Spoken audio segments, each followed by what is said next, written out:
सायक भगत विपति भंजन सुखदायक मंगल भवन अमंगलहारी द्रवहूष दशरथ अजीर बिहारी जनक सुता जग जननी मां जानकी अतिशय प्रिय करुणा निधान की ताके जुगपद कमल मनावू जा सुकृपा निर्मल मति पावहु महावीर बीनवहु हनुमाना राम जासु जस आप बखाना प्रणवहु पवन कुमार खलबल पावक ज्ञान धन जासु हृदय आगारे बचहि राम चर्चा पधर इंदु समदेह कुमार मन करुणा अयनम जाहि दीन परने हो करहु कृपा मर्दन मयनम सिया राममय सब जग जानी सिया राममय सब जग जानी करहु प्रणाम झोरी जुग पानी करहु प्रणाम झोरी जुग पानी श्री रामचंद्र कृपालु भज मन हरण भव अयोधारुणम श्री रामचंद्र कृपालु भज मन हरण भव अयोधारुणम जगतंजलोचन कंज मुख कर कंज पद कंजारुणम नव कंजलोचन कंज मुख कर कंज पद कंजारुणम कंदर्पया गणित अमित छवि नवनील नीरद सुंदरामि नवनील नीरद सुंदरम पीठ मानव तड़ित रुषि सुचिदोमि जन कसुतावरम पीठ मानव तड़ित रुचि सुचि नवमी जन कसुतावरम श्री रामचंद्र कृपालु भज मन हरण भव अयोधारुणम श्री राम श्री राम श्री राम श्री राम शिर मुकुट कुंडल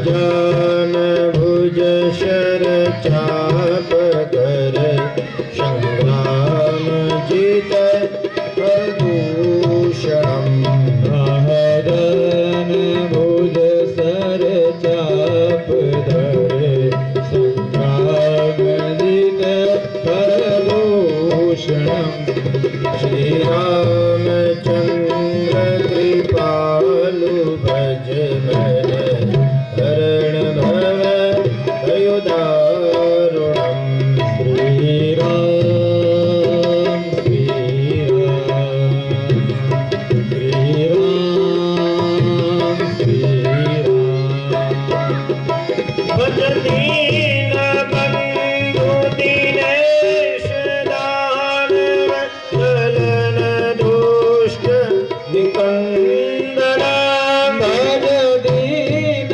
बंधु दीनेश दानव चलन दुष्ट निकंदनम रघुनंदयानंद कंद कौशल चंद दशरथ नंदनम रघुनंद आनंद कंद कौशल चंद दशरथ नंदनम श्री रामचंद्र कृपालु भज मन हरण भव अयोदारुणम् श्री राम श्री राम श्री राम श्री राम इति वदेते तुलसी दास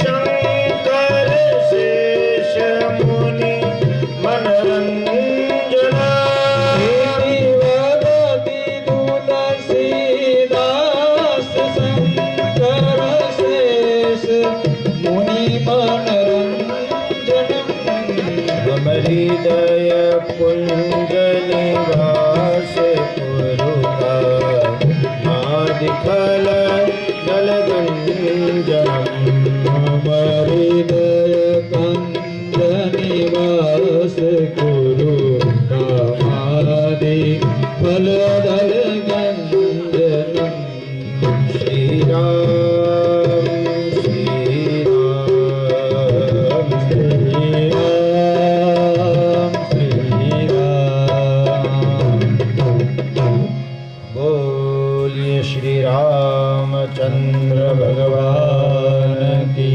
जय श्री बाल कृष्ण लाल की जय श्री हनुमान जी महाराज की जय सद्गुरु भगवान की जय पाठावाला मामा देव की जय पाठावाला पीर जी महाराज की जय ओम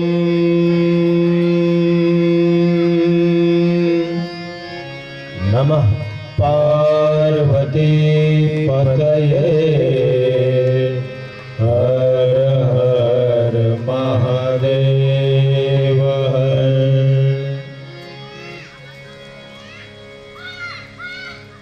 આપણે બધા સાથે મળીને આજથી 9 દિવસ સુધી રઘુવીર ગાથા એટલે કે રામકથા અંતર્ગત ભગવાનની દિવ્ય ચર્ચા કરવાના છીએ આપણે અને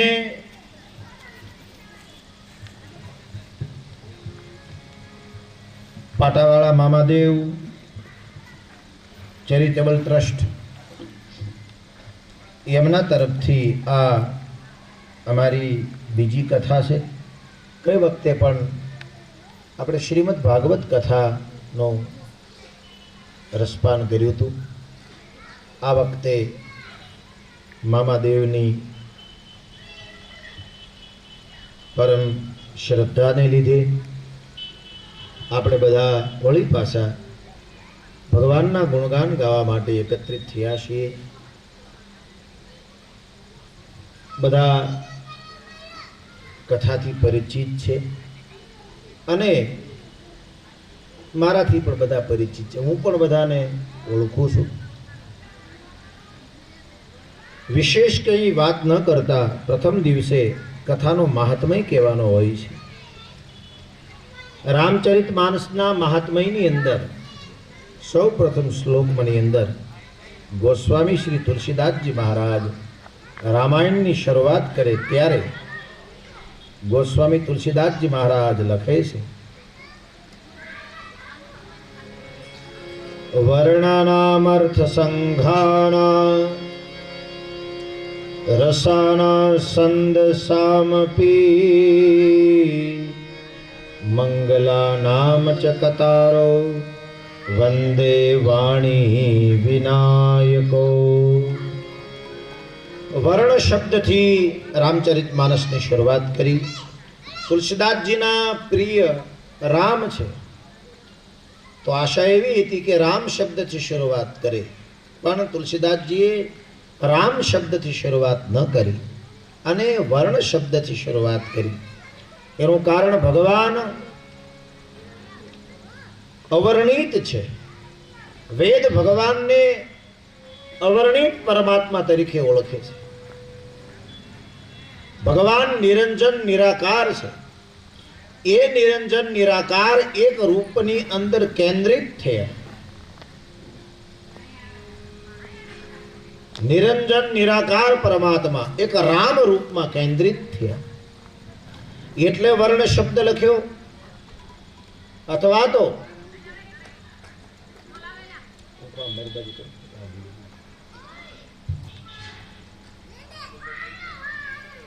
ખુરશી બુરશી મૂકી એમ મૂકી મૂક્યો હોય તો પવન આવે. ઓલા ઉપર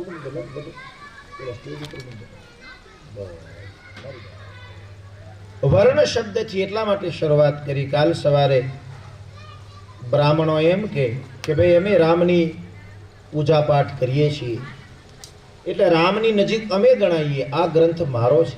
તુલસીદાસજી મહારાજ કહે નહીં, બ્રાહ્મણોનો આ ગ્રંથ નથી. સુખી ના પાડી દીધી. બ્રાહ્મણોનો આ ગ્રંથ નથી.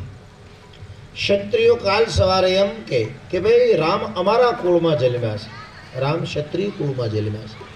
એટલે કાલ સવારે વળે એમ કે રામ ઉપર પ્રથમ અધિકાર મારો છે, આ રામકથા ઉપર અધિકાર પ્રથમ અમારો, આવો દાવો કરે. એટલા માટે તુલસીદાસજી મહારાજ કહે નહીં, ક્ષત્રિયોનો પણ આ ગ્રંથ નથી. વૈશ્ય એટલે વેપારી વર્ગ. કાલ સવારે વળે વેપારી વર્ગ કોઈ એમ કે આ ગ્રંથ ઉપર પ્રથમ અધિકાર અમારો છે.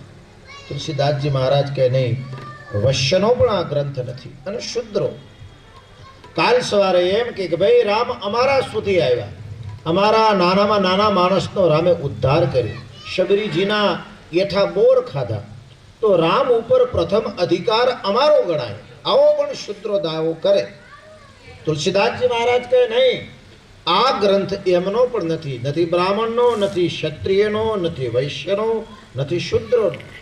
આ ગ્રંથ એનો છે જે પોતાની જાતને માનવ કેવડાવવા માંગતા હોય અને માનવ બનીને જેમને જીવવાની ઈચ્છા હોય એની માટે આ ગ્રંથ ઉપયોગી છે અને એમનો આ ગ્રંથ છે.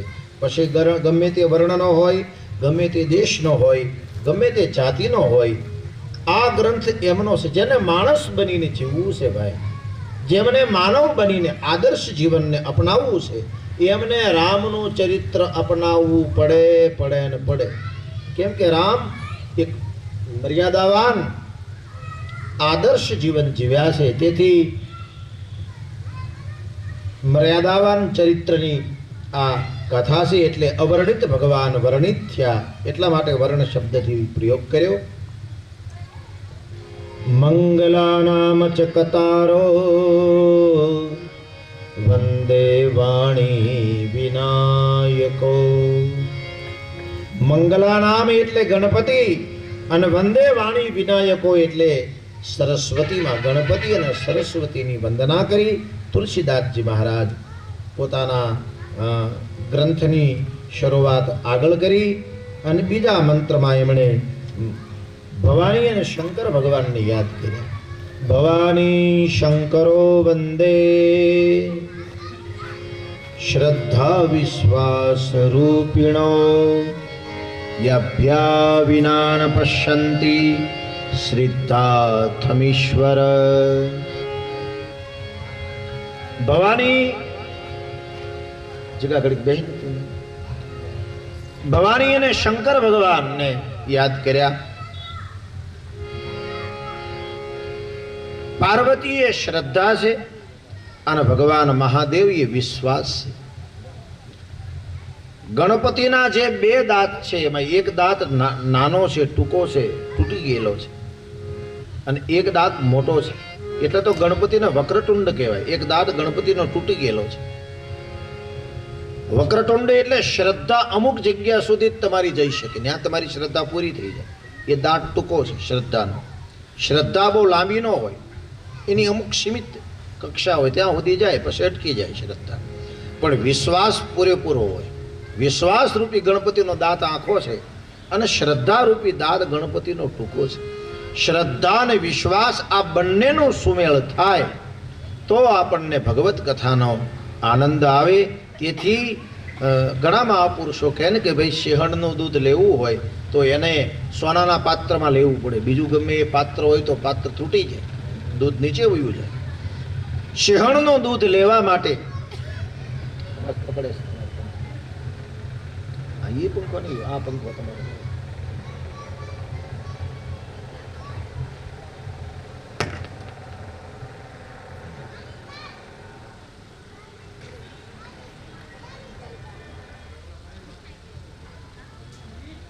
સિંહણનું દૂધ લેવું હોય તો એનું સુવર્ણનું પાત્ર જોવે.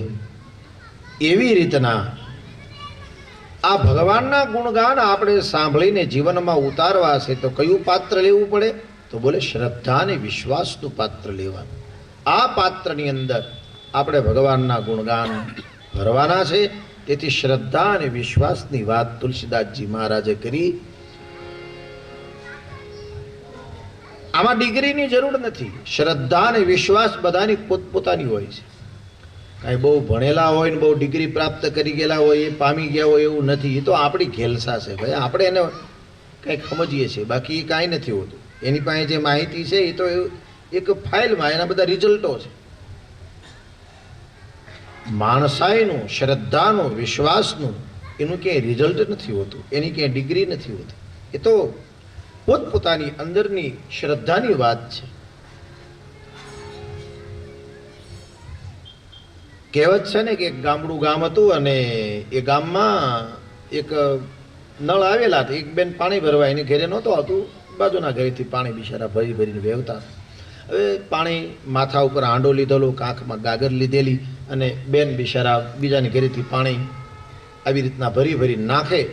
એમાં એનો છોકરો, એક નાનો છોકરો એનો, અને એણે જીદ કરી મને કાંખમાં હારવાર તેડતી જાય. હવે એક માથા ઉપર હાંડો, બિચારી કાંખમાં ગાગર લે.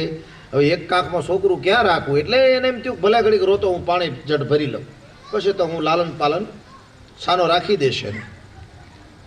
છોકરાએ જીદ પકડી, ગમે તેમ થાય મને લઈ જ જા. ને હિપકા ભરવા મળ્યું છોકરું સાનું રે નહીં. માં કાંઈ પાણી ભરતી બંધ થાય નહીં, અને જોવે એટલું પાણી તો લે.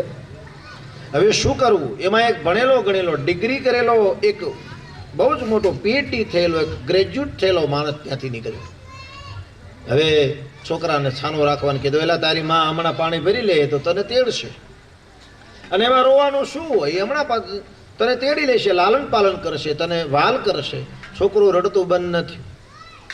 પેલા કીધું ભાઈ તું આ રોમાં, તું બહુ રોઈશ તો તારો ચહેરો ફીકો પડી જશે, લોહી બળી જશે, આંખમાંથી ક્ષાર જતો રહેશે, તારા બ્લડમાં મીઠું ઓછું આવશે. આમ કેટલાય પ્રકારના એના ભણેલી બધી ડિગ્રીઓના વાત કરીને છોકરાને સમજાવવાના દૃષ્ટાંતો આપ્યા, પણ છોકરું સાનું રહ્યું નહીં. હવે ઓલો ભણેલો ગણેલો ડિગ્રી પ્રાપ્ત કરેલો માણસ સમજાવે ને છોકરું સાનું રહેતું નથી. એમાં એક ઢોર ચારતો બિચારો ગામડાનો ગોવાળ ગાયો લઈને આવતો હતો, અને એણે જોયું કે એ આ બિચારો છોકરું રડે છે. ઓલો પીએચડી થયેલો, ગ્રેજ્યુએટ થયેલો માણસ એને સાનો રાખે છે, છતાંય સાનો રહેતો નથી. હવે શું કરવું? આ તો ભણેલો જો અહીંયા પાણી ભરતો હોય, ભણેલાનું ક્યાંય હાલ્યું ન હોય છોકરા પાસે, તો હવે હું તો નિહાળે જ નથી ગયો, મારું આ છોકરો કેમ માનશે? પણ બહુ રડતો હતો એટલે આને અંદરથી અંદરથી એવો ભાવ ઉમડ્યો અને છોકરાની પાસે જઈ અને સમજાવવાની બદલે એ છોકરાને લઈ અને એને તેડી લીધો, કાંખમાં હૃદય સાથે સાપી દીધો અને કીધું કે ભાઈ તારી માં ન પાણી ભરીને આવે ત્યાં સુધી હું તને તેડી લઉં. ત્યાં છોકરું રડતું બંધ થઈ ગયું, બધાની આંખો ફાટી ગઈ. હવે પીએચડી થયેલાને તમારે હોશિયાર ગણશો કે ઓલો ગામડાનો અભણ ગોવાળ હતો એને હોશિયાર ગણશો? એને છોકરાને ઊંસો કરીને હૃદયને હારે લગાડી દીધો અને તેડી લીધો. તો છોકરું રડતું બંધ થઈ ગયું, પ્રશ્નનો સમાધાન થઈ ગયું, પ્રશ્નનો જવાબ મળી ગયો. અને ઓલો ભણેલો ગણેલો કેટલાય દ્રષ્ટાંતો આવ્યા છતાંય આ છોકરો સાનું ન રહ્યું. એમ આ કથા શ્રદ્ધા અને વિશ્વાસ હશે તો આપણા હૃદય સુધીની યાત્રા કરશે. બાકી સાંભળીએ તો આપણે ભગવાનની કથા બહુ, પણ કાનથી આપણા હૃદય સુધી પહોંચે અને ક્યાં એનો અમલ આપણે કરીએ છીએ. એનું કારણ હૃદયમાં ગયા પછી એ કથા આપણને બરાબર પચતી નથી, કેમ કે આપણી એટલી લાયકાત નથી હોતી. ક્યાંક ને ક્યાંક આપણા જીવનમાં આ વાતની ત્રુટી રહેતી હોય છે. તેથી જે શબ્દો આપણે સમજ્યા છીએ એ શબ્દો આપણને અમલ કરવા ગમતા નથી. જો પૂરેપૂરો એ શબ્દ આપણે અમલ કરીએ તો સમજવાનું કે આપણે એ કથાના શબ્દો સમજવાને લાયકાતવાના હતા અને આપણે પૂરેપૂરા એ શબ્દોને અમલમાં મૂક્યા, જેથી એની આગળ ઘટના ઘટી. તો શ્રદ્ધા અને વિશ્વાસ એ બહુ જ મોટી મૂડી છે. નસીબદાર છે જેની પાસે શ્રદ્ધા અને વિશ્વાસ છે. જેને આમ શંકાશીલ જેનો સ્વભાવ હોય, જેની પાસે આમ કોઈ બાબતમાં શ્રદ્ધા ન હોય, એ માણસ કમનસીબ છે કે એને કોઈ ઉપર શ્રદ્ધા નથી. શ્રદ્ધા અને વિશ્વાસ એ માણસની બહુ જ મોટી સંપદા છે. આ સંપદાની વાત રામચરિત માનસના બીજા મંત્રની અંદર આવી. ભવાની શંકરો વંદે શ્રદ્ધા વિશ્વાસ રૂપિણો યાભ્યા વિના ન પશ્યંતિ શ્રિદ્ધાથમીશ્વર. શ્રદ્ધા વિશ્વાસની વાત આવી. ત્રીજા મંત્રની અંદર ભગવાન મહાદેવ એ ત્રિભુવનના ગુરુ છે એમ કહીને ત્રિભુવન ગુરુ મહાદેવને યાદ કર્યા. વંદે બોધમયમ નિત્યમ ગુરુ શંકર રૂપિણો યમાશ્રિતો હિ વક્રોપી ચંદ્ર સર્વત્ર લભયંતે. ત્રીજા મંત્રની અંદર ભગવાન મહાદેવને ગુરુ બનાવ્યા અને એમના ત્રિભુવનના ગુરુને નમસ્કાર કર્યા અને વક્ર ચંદ્ર વાળા ભગવાન કર્યા. ભગવાન મહાદેવના ભાલમાં જે ચંદ્રમા છે એ વક્ર ચંદ્ર છે. કેવો ચંદ્ર છે? વક્ર ચંદ્ર છે. મહાદેવના ભાલમાં જે કપાળમાં જે ચાંદો લાગેલો છે એ ચાંદો આખો ચાંદો નથી, બીજ આકારનો વક્ર ચંદ્ર છે. આનો શું અર્થ કરવો ભાઈ? વક્ર ચંદ્ર એટલે હજી બીજનો ચાંદો, પૂરેપૂરો નહીં, હજી બીજનો જ ચંદ્ર હજી ખીલવાની શરૂઆત કરે છે. પડવો ને બીજનો એકદમ પટલી દોરી જેવો ચંદ્રમાં હોય એવો ચંદ્ર ભગવાન મહાદેવનો છે. આનો અર્થ આ દુનિયામાં કોઈ પૂર્ણ નથી, બધા અપૂર્ણ છે. બીજનો ચંદ્ર એ અપૂર્ણતાનું પ્રતીક છે કે હું પૂરેપૂરો નથી, હું અપૂર્ણ છું. પૂરેપૂરો તો ભગવાન એક જ છે. પછી એ રામ હોય, કૃષ્ણ હોય કે શિવ હોય, જે આપણા ઈષ્ટદેવ હોય એ જ પૂર્ણ છે, બાકી કોઈ પૂર્ણ નથી. બાકી બધા જ આ મૃત્યુ લોક ઉપર અપૂર્ણ છે. એટલે બીજનો ચંદ્ર, પૂનમનો ચાંદો હોય એટલે તો કૃષ્ણ ભગવાને શ્રીમદ ભાગવતમાં પૂનમના શરદ પૂનમના બરોબર પૂર્ણ રીતે ચંદ્રમાં ખીલેલો છે ત્યારે ભગવાને રાસલીલા રમાડી. અજવાળામાં પૂરેપૂરો ચંદ્રમાં ખીલેલો છે. અગર તો લોકો એમ કહે ને કે ભાઈ કૃષ્ણ ભગવાને રાસલીલા રમાડી પણ અંધારામાં રમાડી, કૃષ્ણએ શું કર્યું હોય શું ખબર પડે? આવો લોકો આક્ષેપ કરે. એટલે ભગવાને જાણી જોઈને શરદ પૂર્ણિમાનો ચાંદો ખીલેલો હતો ત્યારે રાસ રમાડી. એટલા માટે ત્યારે રાસ રમાડી કેમ કે એ ભગવાન કૃષ્ણ પૂર્ણ છે. આ એની પ્રમાણ હતું. તો અહીંયા મહાદેવે બીજનો ચંદ્ર લગાડ્યો. કપાળમાં બીજનો ચંદ્ર મહાદેવને એટલા માટે છે, એમણે જગતને ઉપદેશ આપ્યો કે હે માનવ, તું અપૂર્ણ છો, તું પૂર્ણ નથી. પૂર્ણ તો જગતમાં એક જ છે, પરમાત્મા. ગલે રુદ્રમાલ રાજે ससीवाल में विराजे गले रुद्र माल राजे ससीवाल में विराजे डमरू निनाद बाजे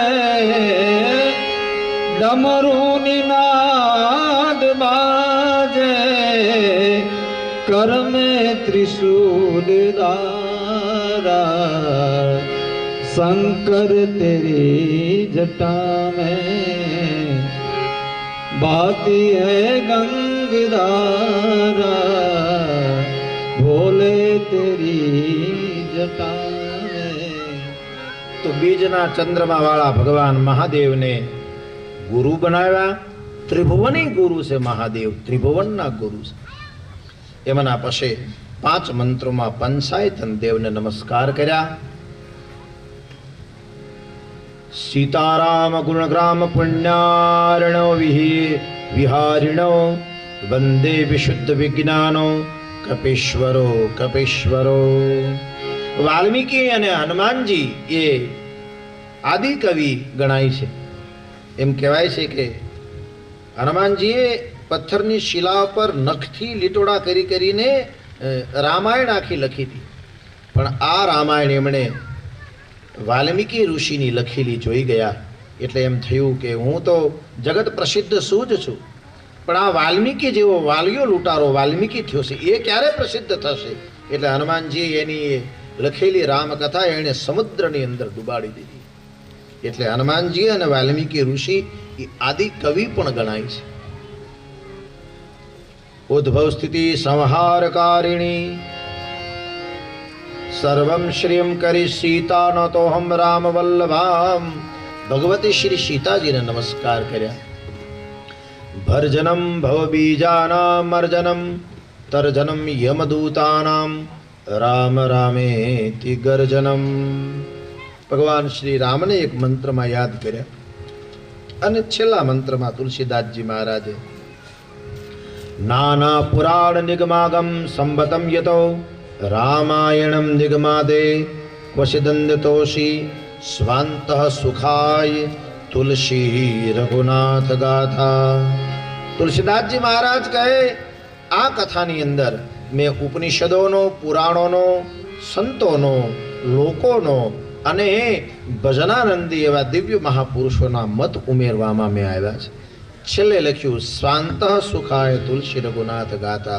आ कथा जगत ने उपयोगी थाय ए तो थाय ज, पण हूँ जगत ने उपयोगी थवा माटे आ कथा लखतो नथी। आ कथा तो मने अंतरथी आनंद थाय, मने मारा अंतःकरण ने सुख उत्पन्न थाय एटला माटे हूँ आ दिव्य कथा लखुं छुं। आम कही तुलसीदास जी महाराजे पोतानी आ दिव्य कथा शरूआत करी।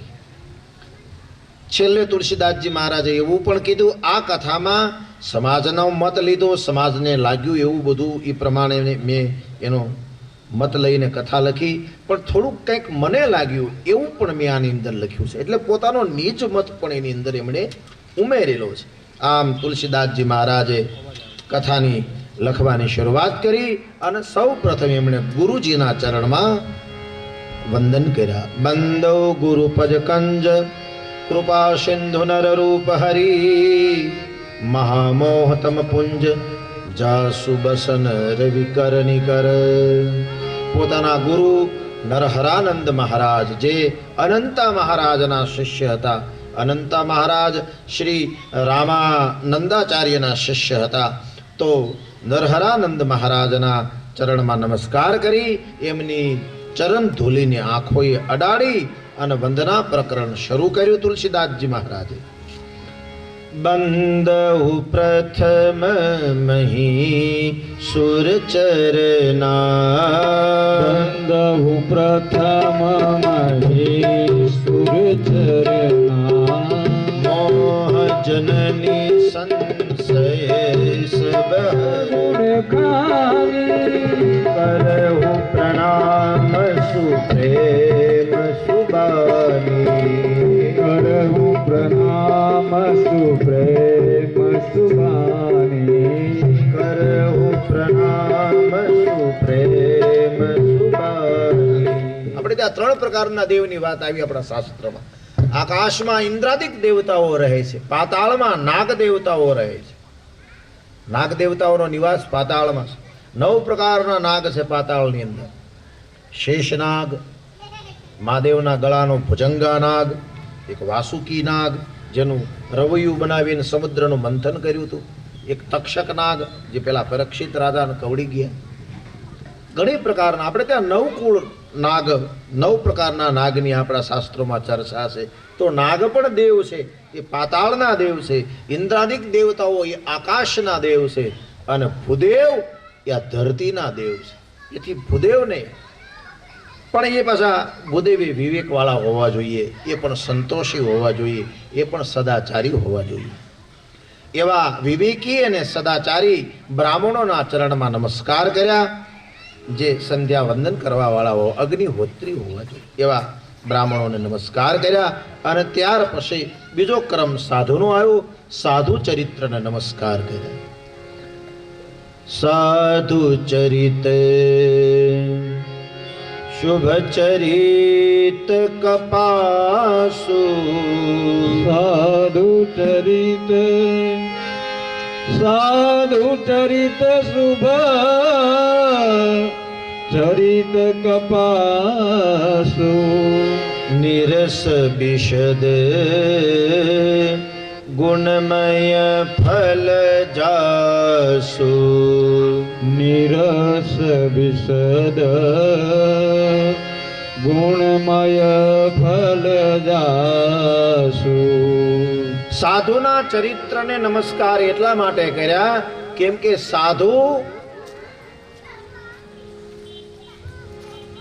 સાધુનું ચરિત્ર એટલા માટે વંદનીય છે કેમ કે સાધુ એ સમાજનું બહુ જ મોટું ઉદ્ધાર કરવાનું કાર્ય કરી રહ્યા છે. દુનિયાના મોટા ભાગના વ્યક્તિઓને સુધારવાનું કામ સાધુએ કર્યું છે.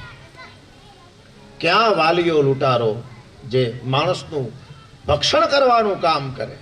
અને શ્રી નારદજી મહારાજના સંસર્ગમાં આવ્યા અને નારદજી જંગલમાં મળ્યા છે. નારદજીને કહે છે, મહારાજ 2 દિવસથી મને શિકાર નથી મળ્યો, હું તમને લઈ જઈશ અને મારા પરિવારનું ભરણ પોષણ થશે. હવે નારદજીને એમ થયું આ તો ભારે થઈ, આ તો નારાયણ નારાયણ કીર્તન બોલતા હતા, એમાં આવડાને ઝપટે ચડી ગયો. નારદજી તો ભાઈ સંત છે ને, એટલે કીધું ભાઈ કંઈ વાંધો નહીં, આને બાધે પોગીએ એમ છીએ નહીં. એટલે નારદજી કીધું કંઈ વાંધો નહીં, મને લઈ જા તમ તારે. મને મારીને મારવાથી જો તારા આખા પરિવારનું ભરણ પોષણ થઈ જતું હોય તો સારું કહેવાય. કોઈના પેટનું ભરણ પોષણ કરવામાં તો હું કામ આવ્યો, પણ તું આ બધું પાપ કરે છે, એ પાપનો ભાગીદાર તું એકલો કે તારો આખો પરિવાર? કે આખો પરિવાર જ હોય ને, આખો પરિવાર મળીને જમીએ છીએ. બોલે એમ નહીં, તું કે બરાબર છે પણ પૂછતો આવે. પેલો વાલીઓ લૂંટારો કે મહાત્મા તું બહુ હોશિયાર છો, તને અહીંયા મૂકીને પૂછવા જાવ તો તું છટકી નો જા, માંડ હાથમાં આવ્યો છો, તને મૂકીને જાઓ નહીં. અને એ વખતે નારદજી કહે ભાઈ હું ક્યાંય જઈશ નહીં, અને છતાંય તારી શ્રદ્ધાને ખાતર તને એમ લાગતું હોય કે હું છટકી જાઉં કદાચ, તો મને અહીં બાંધી દે. પછી વડવાઈ ને યારે નારદજીને બાંધ્યા છે. ગળામાં બાંધ્યા, ગળેથી બાંધી દીધા, કેડીમાં બાંધ્યા, પગમાં બાંધ્યા, છટકી ન જાય એટલા માટે. અને વાલીઓ લૂંટારો દોડતો દોડતો ઘરે આવ્યો છે. ખભા પર કુવાડી છે અને એના બા બાપુજીને વાત કરી ભાઈ હું કોઈ વ્યક્તિને કે હરણને કે ગમે એ શિકાર કરીને લાવું, આપણે અહીંયા રાંધીને આખો પરિવાર હારે બેહીને હપીને ખાઈએ છીએ, તો પાપના ભાગીદાર બધાય ને. એના મા બાપ કે બધાય નહીં, તું એકલો. બોલે તમે નહીં? બોલે નહીં, અમે થોડા તારા બાપના ભાગીદાર થઈએ ભાઈ. એટલે બરાબર હું લાવું, આપણે બધા ખાઈએ છીએ હારે મળીને. એ કે એ તો તારી ફરજ પડે, તું અમારો છોકરો છે, અમે તારો મોટો કરીને વરાવી પવણાવી દીધો, હવે અમારા બંને જણાનું ભરણ પોષણ કરવું એ તારી ફરજ છે, એટલે અમે પાપના ભાગીદાર નહીં. છટકી ગયો, મા બાપ છટકી ગયા. એની પત્નીને કીધું તું, બોલે મને તમે પવણીને લાવ્યા અને તમારે ત્યાં અમે મોડિયો ઉતાર્યો, એટલે મારું ભરણ પોષણ કરવું એ તમારી ફરજ પડે. પછી હું મને કંઈક આવડતું હોય એ કામ કરીને તમને મદદ કરું તો વાત અલગ છે, બાકી મને કાંઈ ન આવડે છતાંય તો તમારે મારું ભરણ પોષણ કરવાની ફરજ છે. આમ કરીને પત્ની છટકી ગઈ. વાલીઓ લૂંટારો કે આ તો ભારે થઈ. પત્ની પણ છટકી ગઈ. હવે શું કરવું? પત્ની પણ છટકી ગઈ છે. હવે શું કરવું? છોકરાઓને પૂછું, એક છોડીને છોકરો હતા, કીધું લા એ છોકરાઓ, હું આ બધું ભરણ પોષણ કરવા માટે બધાનો શિકાર કરીને લાવું ને આપણે બધા હારે રાંધીને ખાઈએ, તો બટા તમે મારો પાપના ભાગીદાર ને? બોલે નહીં બાપુજી, અમે કોઈ ભાગીદાર નહીં. બોલે કેમ? બોલે અમે તમારા સંતાનો છીએ, અમે મોટા ન થઈએ, અમે રળવા ન શીખીએ, જ્યાં સુધી મહેનત મજૂરી કરીને લાવીએ નહીં ત્યાં સુધી અમારું ભરણ પોષણ કરવું એ તમારી ફરજ છે. આમ કરીને છોકરા હોય છટક્યા. હાલ્યો લૂંટારો ગાતો આરું ભારે થઈ, બધા છટકી ગયા. પછી આ માણસને સમજાણું કે નારદજી જે કહેતા હતા એ વાત સાચી છે. અને દોડતો આવ્યો છે, આવી નારદજીના ચરણમાં પડ્યો અને ચરણમાં પડી અને શ્રી નારદજીના ચરણમાં પડીને બોલ્યો છે કે તમે બોલ્યા એ વાત સાચી, કોઈ પાપનો ભાગીદાર નથી. નારદજી કે તો આટલી બધું હું કામ પાપ કરે છે? ભગવાન આ ધરતી ઉપર અનાજ ઓછું ઉગાડે છે કે તારે આવું બધું કરવું પડે? બોલે અનાજ અમને ભાવતું નથી, તો ધીરે ધીરે એ ભાવતું કરો. આ કોઈની હિંસા કરીને જમવું આ યોગ્ય નથી. આમ નારદજીએ વાલિયા લૂંટારાને કીધું. વાલિયો લૂંટારો કે એ તો બધું બરાબર, પણ મને આમાંથી હવે આટલા બધા મેં પાપ કરી નાખ્યા, મને આમાંથી ઉગરવાનો કોઈ? બોલે એ છે આપણી પાસે. નારદજી પાસે તો સાધુ પાસે તો બધાનો હોય ને રસ્તો. બોલે એ આપણો પાસે છે, ગમે એવો પાપી હશે તો હું તને મુક્ત કરી દઈશ, પણ ભગવાનનું નામ સ્મરણ તારે કરવું પડશે. હવે આ વાલિયો લૂંટારો રાક્ષસી સ્વભાવનો માણસ. વાલિયો લૂંટારો કે કોઈને મારવાનો હોય તો કેવા હમણાં એક ભેગો બઠો પાડી દઉં, બાકી નામ લેવાનું મને ન ફાવે ભાઈ, એ મને ક્યાં તમે લપમાં પાડો છો? બોલે ભગવાનનું નામ લેવું પડે શ્રદ્ધાથી, વિશ્વાસથી. રામ મંત્ર આપ્યો. બોલે મને રામ જપતા નહીં આવડે, ઉલટું નામ આપ્યું, મરા જપવાનો, ઉલટા નામ જપત રઘુનાથા. તુલસીદાસજી મહારાજ કહે ઉલટું ભગવાનનું નામ જપો તો આ કુજંતી રામ રામેતી મધુરમ મધુરાક્ષરમ આરોહ્ય કવિતા શાખા વંદે વાલ્મીકી કોકિલમ. વાલિયો લૂંટારો વાલ્મીકી ઋષિ બન્યો, ઉલટું ભગવાનનું નામ જપીને. કાગડો કોયલ થઈ ગયો, બગલો હંસ થઈ ગયો. આ ભગવાનના નામમાં તાકાત છે. આમ સંતના સ્પર્શની અંદર આવ્યો અને વાલિયો લૂંટારો જેવો વાલ્મીકીમાં પરિવર્તિત થયો છે. દુનિયાના ભયંકરમાં ભયંકર વ્યક્તિઓને સંતોએ સુધાર્યા છે. તેથી સંતોને પ્રથમ વંદના હોવી જોઈએ, પણ એ ક્રમની અંદર એમની બીજી વંદના કરી. એમના પછી તુલસીદાસજી મહારાજ આગળ વધ્યા. આગળ વધતા માં કૌશલ્યાને વંદન કર્યા છે. બંદહુ કૌશલ્યાદિશી પ્રાસી. બંદહુ કૌશલ્યાદિશી પ્રાસી. જાસુ સકલ જગમાસી. કીર્તિજાસુ સકલ જગમાસી. બંદહુ કૌશલ્યાદિશી પ્રાચી. બંદહુ કૌશલ્યાદિશી પ્રાચી. કીર્તિજાસુ સકલ જગમાસી. કીર્તિજાસુ સકલ જગમાસી. સૌ પ્રથમ માં કૌશલ્યાને વંદન કર્યા. દશરથજીને વંદન આની પછીના વંદન છે. દશરથજીને પ્રથમ વંદન થવા જોઈએ, કેમ કે દશરથજી રાજા છે, પણ રાજાને અને પિતા પણ છે, બ્રહ્મનો બાપ પણ છે, પણ પિતાને વંદન પ્રથમ ન કર્યા, માતાને વંદન કર્યા. કેમ કે ઉપનિષદી પરંપરા છે માતૃદેવો ભવ, પછી છે પિતૃદેવો ભવ, પછી આચાર્ય દેવો ભવ, પછી અતિથિ. આ ઉપનિષદી પરંપરા છે.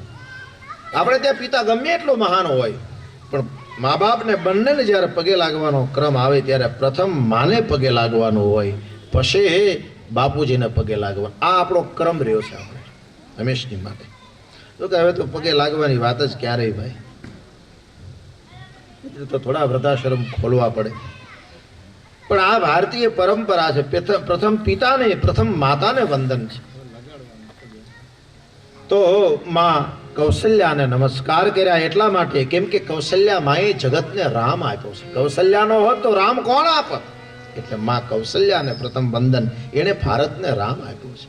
આપણને બધાને રામ માં કૌશલ્યાએ આપ્યો એટલે માં કૌશલ્યાને વંદન કર્યા. હે જગત જનની, હે કૌશલ્યા, તે આ જગતને રામ જેવો દીકરો આપ્યો છે. માં કૌશલ્યાને વંદન કર્યા. તુલસીદાસજી મહારાજે બીજા વંદન દશરથજી મહારાજના કરતા તુલસીદાસજી મહારાજ લખે છે, બંદહુ અવધ ભુવાલ સત્ય પ્રેમ જહી રામ પદ વિધુરત દીન દયાલ પ્રિય તનુ પરિહરેવું. બીજા વંદન શ્રી દશરથજીને. દશરથજીને એટલે વંદન નથી કે રાજા છે. દશરથજીને એટલા માટે વંદન નથી કર્યા કે જગતના નાથ ભગવાન શ્રી રામના બાપુજી છે એટલે પણ વંદન નહીં. તુલસીદાસે એક બહુ સારું કારણ ગોત્યું છે કે બંદહુ અવધ ભુવાલ સત્ય પ્રેમ જેહી રામ પદ. રામના સાચા પ્રેમી દશરથજી હતા, ગુપ્ત પ્રેમી હતા. અમુક લોકો જાહેર ન થાય, ગુપ્ત હોય. અમુક લોકો ભજન બહુ જાહેર ન કરે, ગુપ્ત રાખે. એમ દશરથજી રામના ગુપ્ત પ્રેમી છે. એનું કારણ છે, દશરથજી પાસેથી રામજી આજ્ઞા લઈ અને વનમાં ગયા તો દશરથજીએ રામના વિયોગના 6ઠા દિવસે પ્રાણ છોડી દીધો છે. રામ કેટલા વાલા હશે દશરથજીને?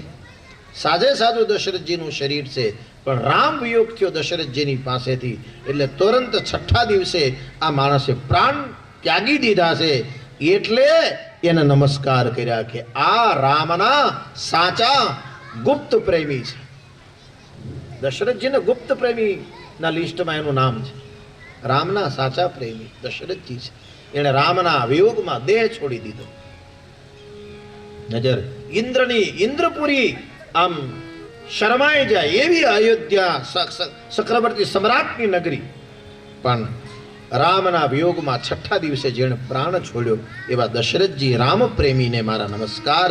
અને જ્યારે વંદના કરવાની વાત આવી ભાઈઓની, ત્યારે આપણે બધાને ખબર છે રામ મોટા છે, એનાથી નાના ભરતજી, એનાથી નાના શત્રુઘ્ન અને એનાથી નાના લક્ષ્મણજી. લક્ષ્મણજી બધાથી નાના છે, શત્રુઘ્ન બધાથી નાના નથી, લક્ષ્મણજી બધાથી નાના છે. રામ, ભરત, શત્રુઘ્ન અને લક્ષ્મણજી આ શાર પરંપરા છે. તો પ્રથમ જે પરંપરા છે એમાં સ્વાભાવિક રીતે શ્રી રામને નમસ્કાર કરવા જોઈએ, પણ રામને નમસ્કાર પ્રથમ ન કર્યા. અહીંયા એ ક્રમ તોડ્યો અને પ્રથમ નમસ્કાર શ્રી ભરતજી મહારાજને કરવામાં આવ્યો છે. પ્રથમ નમસ્કાર ભરતજી મહારાજનો કર્યો. પ્રણવ પ્રથમ ભરત કે ચરના, પ્રણવ પ્રથમ ભરત કે ચરના, જાસુ ને મૃત જાય નબરના, જાસુ ને મૃત જાય નબરના. પ્રથમ નમસ્કાર ભરતજી મહારાજને એટલા માટે કર્યા કેમ કે ભરતજી એ રામના અત્યંત નિકટના પ્રેમી છે. વચન એવા હતા, રામને વનવાસ અને ભરતને ગાદી. અને ભરતજી ગાદી ઉપર બેઠા હોય તો કોઈ વિરોધ પણ ન કરત. અને કઈ ભરતજી લાયકાતવાન નહોતા એવું નથી, ભરતજી લાયકાતવાન હતા, પણ ભરતજીએ ગાદીનો સ્વીકાર ન કર્યો કે ભાઈ આ ગાદી રામની છે, આ મારે ન જોઈએ. અરે રામની ગાદી શું, રામના પગરખાનો ભરતજી સ્વીકાર નથી કરતા. ચિત્રકૂટમાં ભરતજી મળવા જાય રામને, અને રામજીને એમ થયું કે મારો ભાઈ મને મળવા માટે આવ્યો, નાનો ભાઈ છે, પ્રત્યે ભાવના તો હોય. અને ભરતજીના પગમાં ફરફુલ્લાઓ છાલા પડી ગયા છે. રામજીને જોયું, દુઃખ લાગ્યું. એટલે જ્યારે ભરતજી જતા હતા એટલે રામજી પોતાની પાદુકા ઉતારીને આપી, લે ભરત આ લાકડાની પાદુકા પહેરીને જા, તારા પગમાં ફરફુલ્લા ન પડે. તો ભરતજી એ પાદુકાને પહેરી નહીં, એને માથા પર ધારણ કરી. અરે રામજી કીધું, અરે ગાંડો થઈ ગયો, આ શું કરે છે, પહેરીને જા, તારા પગમાં ફરફોલ્લા ન પડે એટલા માટે આપી છે. ત્યાં ભરતજી બહુ સરસ જવાબ આપ્યો કે ભૈયા તમે મને પહેરવા માટે આપી એ તમારી ઉદારતા છે, પણ મારે એ તો જોવું જોઈએ ને કે હું એને લાયક છું કે કેમ. તમે તો બ્રહ્મ છો, બ્રહ્મના પગરખામાં પગ કેમ નાખું. એટલે શ્રી ભરતજી મહારાજ રામની પાદુકાને પહેરતા નથી, માથા પર ધારણ કરે છે. અને એ પાદુકા લઈને રાજ્યના સિંહાસન ઉપર પધરાવે છે. અયોધ્યાના સિંહાસન ઉપર 14 વર્ષના વનવાસ દરમિયાન કોણ બેઠું? રામની પાદુકા બેઠી છે. રામચરિતમાનસમાં રામજીની પાદુકા બેઠી છે. અને નંદીગ્રામમાં ભરતજી અયોધ્યાની બહાર એક પર્ણકુટી બનાવી, જેનું નામ રાખ્યું નંદીગ્રામ. અને નંદીગ્રામમાં ખાડો કરીને એની અંદર બેસીને ભગવાનના નામનો જાપ કરે છે ભરતજી. વશિષ્ઠજીને ખબર પડી એટલે આવ્યા ને કીધું, ભરત આ શું નાટક આદર્યું છે? હવે અંદર ખાડામાં બેહીને ભજન કરવાની શી જરૂર છે? ભજન તો બહાર કર કે અંદર કર, ફળ તો સરખું જ મળવાનું છે. બોલે બાપજી ફળ બરાબર છે, તમારી વાત સાચી, ફળ સરખું જ મળે, અંદર કરું કે બહાર કરું. પણ હું રામનો નાનો ભાઈ છું, એટલે રામ કરતા પણ મારું સ્થાન નીચે હોવું જોઈએ. કેમ કે હું રામનો નાનો ભાઈ છું. મારા લીધે રામ વનમાં જાય અને ધરતી પર સૂવે તો હું ધરતી પર બેસીને જો ભજન કરું તો રામજીના લેવલમાં મેં ભજન કર્યું કહેવાય. મારું સ્થાન એનાથી પણ નીચે હોવું જોઈએ. એટલે હું ખાડો કરી અને એની અંદર બેસીને ભજન કરવા માંગુ છું, જેથી દુનિયાને ખબર પડે કે ભરત રામ કરતા પણ નીચા સ્થાનનો છે અને ત્યાં બેસીને ભજન કરે છે. આ પ્રેમ જોયો ત્યારે વશિષ્ઠજીને થયું કે આવો ભાતૃ પ્રેમ મેં ક્યાંય જોયો નથી. અરે રાજ્યારોહણના પ્રસંગમાં જ્યારે રામ સીતાજી વનવાસ પૂરો કરીને આવ્યા અને ગાદી ઉપર બેઠા ત્યારે બધા જ નાચે છે, બધા નાચે છે. ભરતજી ક્યાંય દેખાતા નથી. એટલે હનુમાનજી ચારે બાજુ જોતા જોતા રામજીને કીધું, રામજી તમે એક વ્યક્તિને ભૂલી ગયા. આ રામ રાજ્યારોહણના પ્રસંગમાં બધા જ નાચે છે, કૂદે છે. કેટલાય વર્ષે આ વસ્તુનો અંત આવ્યો છે. કેટલા વર્ષે આનો અંત આવ્યો. તો આવા દિવ્ય પ્રસંગની અંદર તમે એક વ્યક્તિને ભૂલી ગયા છો. રામજી કે કોને? બોલો ભરતજીને ભૂલી ગયા છો. અહીં તમને ક્યાંય ભરતજી દેખાય છે? ક્યાંય નથી ભરતજી. રામજી કે તને ન ખબર હોય હનુમાન તો કાંધો નહીં, મને ખબર છે ભરત ક્યાં છે. બોલે ક્યાં છે? બોલે ભરત મારા રાજ્યના સિંહાસનની પાછળ છે. બોલે કેમ? બોલે આ મારી જે સિંહાસનનું જે છત્તર છે ને એ છત્તર ભરતજી પકડીને બેઠો છે પાછળ, મને ખબર છે. અલે તું ક્યો ને એને આગળ આવે? બોલે હું કહું છું તો નહીં આવે, તું જા. હનુમાનજી જાય છે, પાછળ ભરતજી આવે. રામજીનું છત્તર પકડીને પાછળ સંતાઈને રાજ્ય સિંહાસનની પાછળ બેઠા. ભરતજી ત્યાં જઈને ભરતજીને પ્રણામ કર્યા. ભરતજી એ તો બરાબર છે, પણ તમારી એ તો મહાનતા, પણ રાજ્યારોહણના પ્રસંગમાં બધા નાચે છે, થોડી વાર છત્તર હેઠે મૂકીને આવીને નાચો ને. ભરતજી કે હું કેવી રીતના નાચી શકું? આ રામનું છત્તર મેં પકડ્યું છે. અને હનુમાન તને ખબર છે આ રાજ્યારોહણના પ્રસંગમાં હું જો આગળ આવીશ અને ભરત એમ નામ પડ્યું, ખાલી મારી માતાએ નામ પાડ્યું કઈ કહીએ કે મહારાજ ભરતને ગાદીને રામને વનવાસ, તો અયોધ્યાની જનતાને 14 વર્ષ સુધી વનમાં રામ ગયા તો રડવું પડ્યું છે. મારું નામ પડ્યું ભરતને ગાદી તો પિતાનો સ્વર્ગવાસ થયો. મારી અયોધ્યાની જનતાને દશરથ જેવો રાજા ગુમાવી દેવો પડ્યો. મારું નામ પડ્યું ભરત ને ગાદી, તો અયોધ્યામાં બહુ જ મોટો ઉત્પાત થયો છે. હું અપશુકનિયાળ છું. આમ ભરતજી કહે છે હું અપશુકનિયાળ છું. આવા દિવ્ય રાજ્યારોહણના પ્રસંગમાં હું જો આગળ આવીશ અને કઈ વિઘ્ન આવશે તો 14 વર્ષ પછી અયોધ્યાને એનો રામ માંડ મળ્યો છે, એટલે હું આગળ આવવા નથી માંગતો, પાછળ બેઠો એ જ બરાબર છે. ઓલી પાછા હનુમાનજી રામજીની પાસે ગયા કે મેં આગ્રહ કર્યો પણ એ આવ્યા નહીં. તમે કહો ને, તમારું માન છે, તમે મોટા છો. રામજી કહે આ નહીં આવે, અને મારે દુનિયાને દેખાડવું છે કે રામ ગાદી તો જ ભોગવી શકે જો પાછળ ભરત જેવો ભાઈ છત્તર લઈને ઉભો હોય તો જ રામ ગાદી ભોગવી શકે, બાકી કોઈનું કામ નહીં. મારે જગતને દેખાડવું છે કે મારો ભાઈ ભરત આ પાયાના પથ્થરમાં હોમાઈ ગયો છે. ગમે એટલી ઇમારત મોટી હોય પણ એની પલિંગ, એમના જે બીમ હોય ને એ અંદર ઊંડા એને દબાવવામાં આવે. એ જેટલો બીમ ઊંડો નાખવામાં આવે એટલી જ એની મજબૂતાઈ હોય.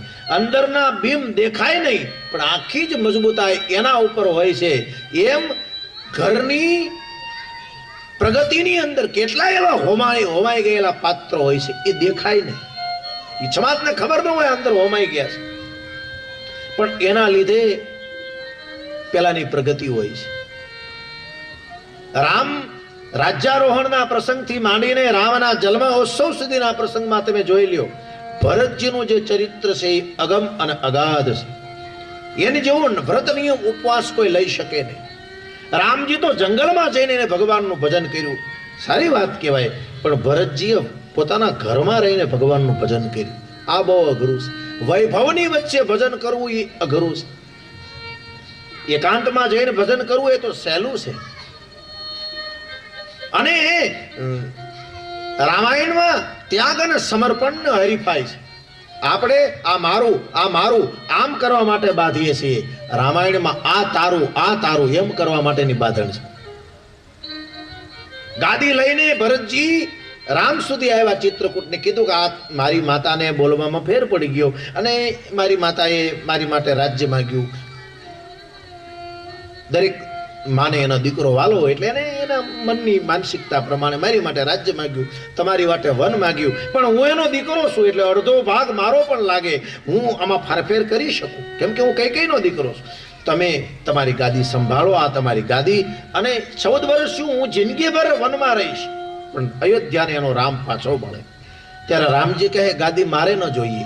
ભરતજી કહે ગાદી મારે ન જોઈએ. ચિત્રકૂટની ભૂમિ ઉપર બેમાંથી એકે ભાઈઓ ગાદી લેવા તૈયાર નથી.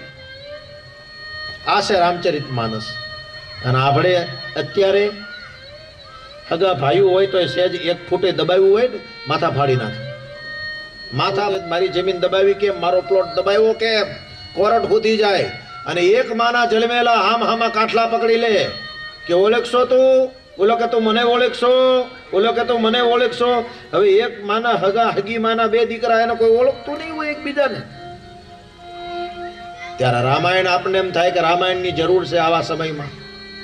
રામાયણ એક એવો ગ્રંથ છે જેમાં ત્યાગ અને સમર્પણની હરીફાઈ છે. હું કેટલું મારા ભાઈ માટે વધારે ત્યાગી શકું. રામને એમ થાય કે મારો ભાઈ ભરત મારાથી નાનો છે, એ મારી ગાદી ઉપર બેસે તો હું રાજી થાવ. અને ભરતજી એમ કહે છે કે આ મોટા ભાઈનો અધિકાર છે અને મોટા ભાઈના અધિકાર ઉપર મારે કેમ બેસવું. ત્યાગ અને સમર્પણની હરીફાઈ રામચરિતમાનસ. રામાયણ છે. બુદ્ધિ તોડી નાખે. રામાયણની એકે વાત આમાં બુદ્ધિમાં બેસે ને એવી બંધ બેસે એવી વાત નથી. તમે જુઓ તો ખરી, રાવણ સીતાજીનું અપહરણ કરી ગયો તો સીતાજીને પ્રાપ્ત કરવા માટે મોટા મોટા પર્વતો લાવીને સેતુ બંધ બાંધ્યો, સાગર ઉપર પુલ બાંધ્યો.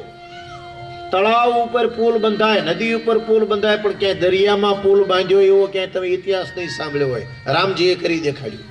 આવડો મોટો પુરુષાર્થ કર્યો, આવડું મોટું સૈન્ય લઈને ગયા અને લંકામાં ગયા. રાવણને માર્યો, મેઘનાથ માર્યો, કુંભકર્ણ માર્યો. એ જ સીતાજીને આટલા પરિશ્રમ પછી પ્રાપ્ત કર્યા અને અયોધ્યામાં આવ્યા, રાજા રામ બન્યા. એ એક જણાએ મેણું માર્યું ત્યાં સીતાજીનો ત્યાગ કરી દીધો. આમાં કઈ બંધ નથી બેસતું. જે સીતાને પ્રાપ્ત કરવા માટે ભગવાન શ્રી રામે આવડો મોટો પુરુષાર્થ કર્યો હોય, એ માણસ એક વ્યક્તિના કહેવાથી સીતાજીનો ત્યાગ કરી દે? આમ બુદ્ધિમાં ઉતરે એવી વાત નથી. રામાયણ બહુ અટપટી કથા છે ભાઈ. બીજી બધી જ કથામાં તમે ગમે તેમ ગુલાટ મારી દો તો ચાલે.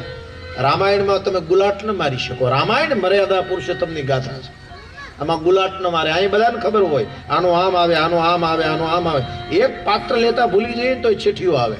તમે હનુમાનજીનું પાત્ર ન લીધું, તમે પરશુરામનું પાત્ર ન લીધું, ચીઠી આવે લખી, તમે ફલાણું ભૂલી ગયું. કેમ કે રામાયણ લોક હૃદય સુધી પહોંચી ગયેલો ગ્રંથ છે. બીજી બધી કથાઓમાં તમે ગમે એમ ગુલાટ મારી જાવ તો હાલે.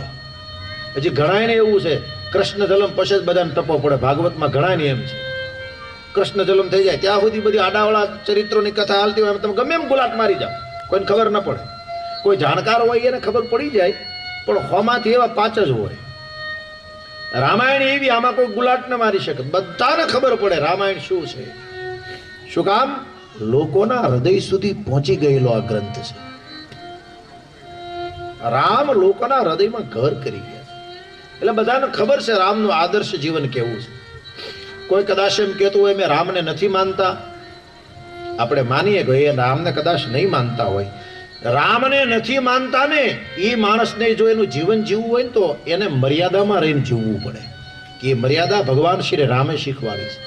રામને કોઈ માને ન માને એની મર્યાદાને બધાને માનવી પડે. આવું જેનું દિવ્ય આદર્શ ચરિત્ર છે એવા શ્રી ભરતજીના ચરણમાં નમસ્કાર કર્યા. એમના પછી રામચરિત માનસમાં શ્રી શત્રુઘ્ન મહારાજને નમસ્કાર કર્યા. રીપુસુદન ये पद कमल नमामि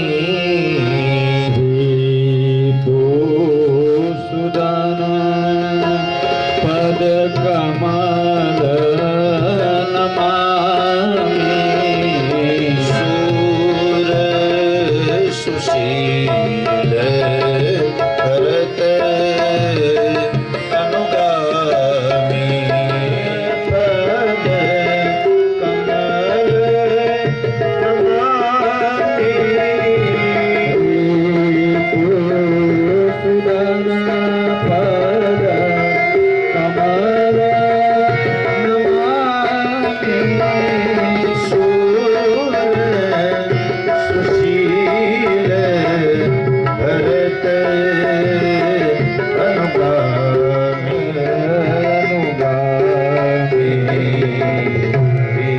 रिपुसुदन पदकमल नमामि सुदन पद कमल नमामि सूर सुशील भरत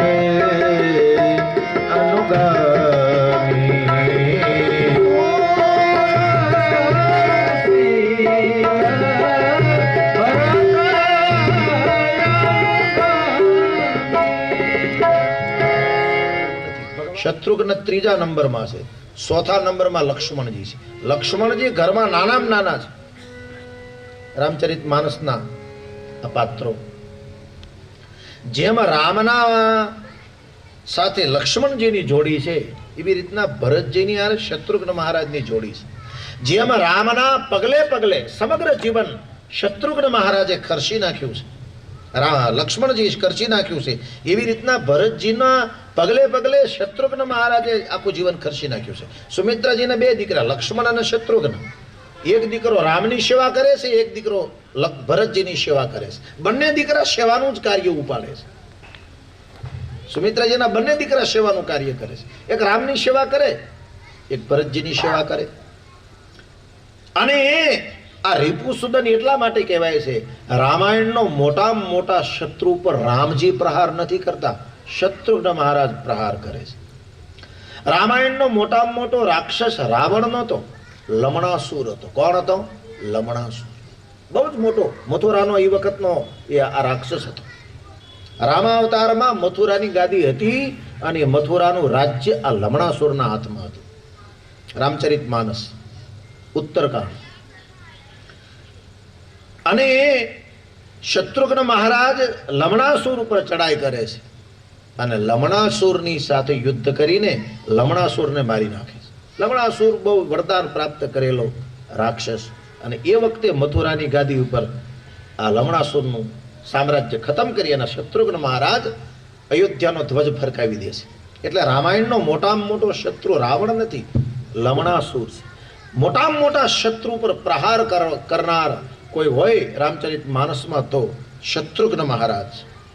બીજું, રામાયણનો એક બીજો પણ એક ગુપ્ત શત્રુ છે, એનું નામ છે મંથરા. રામ વનવાસ કૈકેયીને લીધે નથી થયો, મંથરાને લીધે થયો છે. કેમ કે મંથરાએ કૈકેયીના કાન ભર્યા અને કૈકેયી એ ઝેર દશરથજીની સામે ઓક્યું, એમાં બે વરદાનો મગાણા, રામને વનવાસ, ભરતને ગાદી, અને એમાં આખી રામાયણ દુઃખમાં પરિવર્તિત થઈ. તો મોટામાં મોટો શત્રુ કોણ? મંથરા. રામાયણમાં રામે રાવણને માર્યો એવી કથા આવે છે, પણ મંથરાને કોઈ હાવ મારી નાખી હોય એવી કથા રામચરિત માનસમાં નથી. મેં તો નથી સાંભળી હોય. તમે સાંભળી હોય મને કહેજો તો તમે. મંથરા હજી પણ જીવે છે. જ્યારે કોઈ સંયુક્ત કુટુંબમાં તકરાર ઉત્પન્ન થાય ત્યારે સમજવાનું કોક મંથરાએ આવીને કાન ભરી દીધા છે. હજી જીવે છે મંથરા, હજી જીવે છે. રામચરિત માનસમાંનું થોડું એવું પાત્ર છે, પણ એ બધી ચોપાઈને એક બાજુ તારવી અને એને જો ટેપિંગ કરી એની ઉપર એક જો પુસ્તક બહાર પડ્યું હોય તો સંયુક્ત કુટુંબમાં કેમ તકરાર કરવી એની પૂરેપૂરી ડિટેલ માહિતી મંથરાના જીવનમાંથી મળે. આવી જબરદસ્ત આ મહિલા છે. આ મહિલા એવી છે, હિંમત નથી હારતી. બીજું, ક્યાંય ઝપટમાં નથી છટતી, છટકી જાય છે. રામજીના ઝપટમાં ન ચડી, છટકી ગઈ અને શત્રુઘ્ન મહારાજના ઝપટે ચડી. જ્યારે ભરત અને શત્રુઘ્ન મોસાળેથી ઘેરે આવ્યા પિતાના અંતિમ સંસ્કાર કરવા માટે, અને એ વખતે કઈ માં ભરતજીની આરતી ઉતારે છે અને વાત કરે છે કે તારા પિતાનો સ્વર્ગવાસ થયો. અને ભરતજી પૂછે છે મારા બાપુજીનો સ્વર્ગવાસ કેવી રીતના થયો? એને તો તબિયત સારી હતી, આમ અચાનક કેવી રીતના એનું? ત્યારે મંથરા બાજુમાં ઊભી છે અને કઈ માં વાત કરે છે આવી રીતના અયોધ્યામાં તો મોટો ઉત્સવ ઉજવાતો હતો, પણ કઈ માં કયા મંથરાએ મને સહાય કરી, એણે મને 2 વરદાન માગવાનું કીધું, એ પ્રમાણે મેં વરદાન માગ્યા. એમાં રામને વનવાસ થયો અને તારા પિતાને એના વિયોગનું દુઃખ સહન ન થયું એટલે એનો સ્વર્ગવાસ થયો. એટલે શત્રુઘ્ન મહારાજને ખબર પડી ગઈ મોટામાં મોટો શત્રુ આ મંથરા છે. અને મંથરાના વાળ પકડી અને શત્રુઘ્ન દિવાલ હારે ભટકાડે, ઘડીક આ દિવાલે, ઘડીક આ દિવાલે, ઘડીક આ દિવાલે. રુધિર બાબત ઢરની ઠરમની રામચરિત માનસમાં લખ્યું નાકમાંથી લોહી નીકળી ગયું મંથરા, એટલે આમ સારે બધું ભટકાડી છે. એ તો સંત સ્વભાવ હતો ભરતજીનો. એમણે મંથરાનો ચોટલો મુકાવીને કીધું કે આ હકીકતમાં ગુનેગાર નથી, ગુનેગાર આપણી માં છે. એ તો દાસી છે, એની બુદ્ધિ કેટલી હોય, એ ગમે એમ ચડાવે, પણ આપણે ચડાય નહીં ને. આપણે ચડી ગયા એટલે વાંક આપણો છે, આ મંથરાનો નથી. આમ કરીને મંથરાને છોડાવી. તો રામાયણનો મોટામાં મોટો શત્રુ લમણાસુર છે. બીજું, રામાયણનો ગુપ્ત શત્રુ મંથરા છે. મંથરા પણ શત્રુઘ્ન મહારાજ પ્રત્યાઘાત કરે છે, એ રામચરિત માનસમાં લખ્યું છે. અને ત્રીજું, શત્રુઘ્ન મહારાજ એ પહેલાના કાળમાં જ્યારે રાજાઓ યુદ્ધ કરવા માટે જતા અને એમ થતો કે અમારે પરાજય થશે તો યુદ્ધમાં જઈને અમે હારી જઈશું, તો બ્રાહ્મણો પાસે શત્રુઘ્ન નામના જાપ કરાવતા. આપણે પહેલા જાપ કરાવીએ ને, ઘણા લગ્નના યોગ ન ભેગા થતા હોય ને ગોરદાદા દેખાડી કે ભાઈ મહિના કેડે લગ્ન છે, જવો તો બધી કુંડળી તો બરાબર છે ને, કે કુંડળી તો બરાબર છે પણ હાહુની ને વહુની નથી મળતી. ગોરદાદા એમ કે એ તો ભાઈ કોઈ દે નહીં મળે, એ ગમે એવા જાપ કરાવશું તો એ કુંડળી નહીં મળે. એટલે ગોરબાબા એમ કે ફલાણા વસ્તુના જાપ કરવા પડશે, પછી આપણે એની પાસે અથવા તો આપણે જાપ કરીએ. એમ પહેલાના કાળમાં રાજાઓ જ્યારે યુદ્ધમાં જતા ત્યારે શત્રુઘ્ન મહારાજના નામના મંત્રોના જાપ કરાવતા. અને આ જે જાપ કરાવીને રાજા યુદ્ધમાં જાય એ વિજયી થતા. એટલે વિજયીના દેવ શત્રુઘ્નજી મહારાજ માનવામાં આવે છે. એટલે શત્રુઘ્ન મહારાજના ચરણમાં નમસ્કાર કર્યા. એમના પછી લક્ષ્મણજીના શરણમાં નમસ્કાર કર્યા. બંદહુ લક્ષ્મણ પદ જલ જાતા શીતલ સુભગ ભગત સુખદાતા રઘુપતિ કીર્તિ बिमल पताका दंड समान भयहु जस झाका. रामचरित मानस. રામજીની કીર્તિની ધજા ફરકાવવા માટે લક્ષ્મણજી મહારાજ દંડ બન્યા છે. બીજું, લક્ષ્મણજી મહારાજ એ ઉદાર બહુ છે. ગુરુ વશિષ્ઠ તેહી રાખા લક્ષ્મણ નામ ઉદાર. બાલકાંડમાં એમને ઉદાર શબ્દથી સંબોધિત કર્યા છે. લક્ષ્મણજી ઉદાર બહુ છે. ત્રીજું, લક્ષ્મણજીનો મગજ તેજ બહુ છે. લક્ષ્મણજી બહુ થોડુંક કાગામૂલું થાય એટલે તરત ક્રોધમાં આવી જાય છે. રામ શાંત છે પણ લક્ષ્મણજી આમ સહેજ બોલે એટલે એ પછી એની જાતને રોકી ન શકે. રામાયણમાં ઘણા પ્રસંગો છે. ધનુષ ભાંગવાનો જ્યારે પ્રસંગ હતો ત્યારે બધા રાજા ઊભા થયા, કોઈનાથી ઊંચું થતું નહોતું. જનક રાજાએ ચિંતા વ્યક્ત કરી કે આ ધનુષ તો મારી છોડી ઘોડો કરીને ચારે બાજુ રમીને ફરતી હતી, તમારાથી કોઈનાથી ઊંચું ન થયું. આમ જ્યાં કીધું એ બધાએ સાંભળી લીધું પણ લક્ષ્મણજી ના સાંભળી શક્યા. એ તરત ઊભા થઈને બોલવા મળ્યા, કરે મારા ભાઈ રામની આગેવાની છે, અહીંયા હાજરી છે અને તમે એમ કહો છો આ ધરતીના ઉપર કોઈ આ ધનુષના કોઈ ઉચકાવી ન શક્યું. હવે ધરતી વીર વિહીન થઈ ચૂકી છે, ક્ષત્રિયના દીકરા અહીંયા બેઠા હોય તમારાથી આમ બોલાય? મને મારા ભાઈ રામની આજ્ઞા નથી ને ચરણ ચાપે બ્રહ્માંડ, આખા બ્રહ્માંડને હમણાં એક થપાટ મારીને ઘા કરી દો. આમ લક્ષ્મણજી ઉગ્ર બન્યા છે. તો લક્ષ્મણજી આમ વાતે વાતમાં ઉગ્ર થઈ જાય છે. જે વ્યક્તિનો મગજ તેજ હોય ને એ ઉદાર બહુ હોય છે.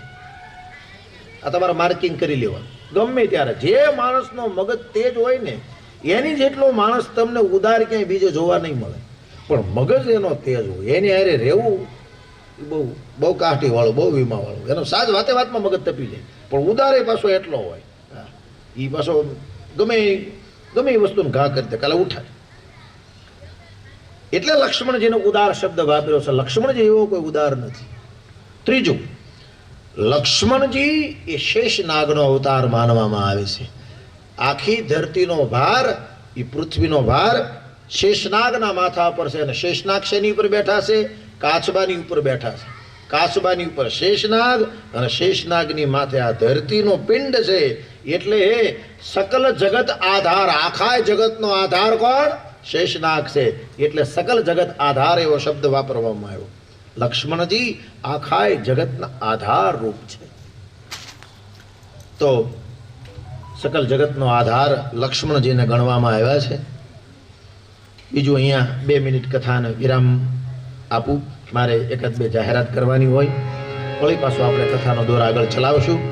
રામચંદ્ર ભગવાન કી જય. આપણે સાંજે કેટલા વાગે દાદા રાખી છે? કાલે પૂજા સાંજે 7 વાગે રાખી છે. સવારમાં જે આપણે પૂજા કરાવતા એની બદલે હવે સાંજે કથા શરૂ કરવાની હોય એના 1 કલાક અગાઉ પૂજા કરાવી લઈશું. 8 વાગે કથા શરૂ કરવાની હોય તો 7 વાગે સાંજે પૂજા કરાવી શકવાની આપણે વાત કરી. ચેરિટેબલ ટ્રસ્ટ હજુ સુધીમાં એના નામનો ક્યાંય ફાળો ઉઘરાવવા માટે નીકળ્યા નથી. કોઈ નીકળે અને કોઈ એવી રીતના ઓલું કરીને તમારી પાસે પૈસા લે તો સાવધાન રહેજો. એ પૈસા આપતા નહીં. મામાદેવ પરિવાર જે આ ટ્રસ્ટ છે, પાટાવાળા મામાદેવ પરિવાર ટ્રસ્ટ, એ ટ્રસ્ટ દ્વારા ક્યારેય પણ કોઈની પાસે 1 રૂપિયાનો ફાળો ઉઘરાવ્યો નથી અને ઉઘરાવવામાં આવશે પણ નહીં. જેટલા મામાદેવની કૃપા હશે એટલું જ એ કરશે, પણ 1 રૂપિયો એ ફાળા નિમિત્તે ક્યાંય ઉઘરાવશે નહીં. બીજું, કથા જય શ્રી રામ કથા, જય જય રામ કથા. વિશેષ શ્રવણ કરે મિટ જાયેગી, વિશેષ શ્રવણ કર મિટ જાયેગી. કાલનું શરબત રામ ભરોસે છે. કોઈને શરબત આપવાની ઈચ્છા હોય તો અહીંયા મામાદેવ ટ્રસ્ટને વાત કરો. વિશેષ શ્રવણ કર મિટ જાયેગી. કાલ શરબત રામ ભરોસે આવી ગયું તો પ્રમ દિવસનો એની ઈચ્છા હોય તો કહેજો.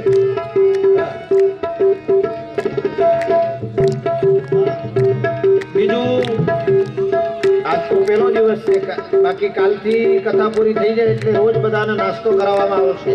એટલે મોટી સંખ્યામાં બધા આવજો. અહીંયા ભગવાનનો પ્રસાદ સાથે લેશું આપણે. વિશેષ શ્રવણ કર મિટ જાયેગી, શ્રવણ કર મિટ જાયેગી. વિશેષ શ્રવણ કર મિટ જાયેગી, શ્રવણ કર મિટ જાયેગી. जन्म जन्म की व्यथा जय श्री राम कथा, के जय जय राम कथा, जय श्री राम कथा, के जय जय राम कथा. देखी परम बिरहा कुल सीता, सो सम कबहि कलप सम बीता. देखी परम बिरहा कुल सीता, सोचन कभी कलप सम बीता.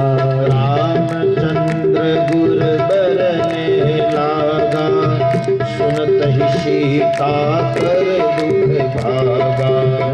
हो जाए जाकर तू भी अमर हो जाए, जाकर हनुमंत यथा ये जय श्री राम कथा, के जय जय राम कथा, के जय जय राम कथा नाना भांति श्री राम अवतारा रामायण शतकोटि अपारा नाना भांति श्री राम अवतारा रामायण शतकोटि अपारा राम कथा सुंदर करतारी संशय विहग उड़ावन हारी राम कथा सुंदर करतारी संशय विहग उड़ावन हारी मेरा परमारथ बन जाए मेरा परमारथ बन जाए तेरा परमारथ बन जाए तेरा परमारथ बन जाए श्री नारद कर कथा जय श्री राम कथा जय जय राम कथा जय श्री राम कथा जय जय राम कथा ये राम कथा सचि किरण समाना संत चकोर करहि जेहि पाना राम कथा शशि किरण समाना संत चकोर जेहि करत है पाना राम कथा गिरिजा में गाई कलिमल सुमिरी मनोमन हरनी राम कथा गिरजा में गाई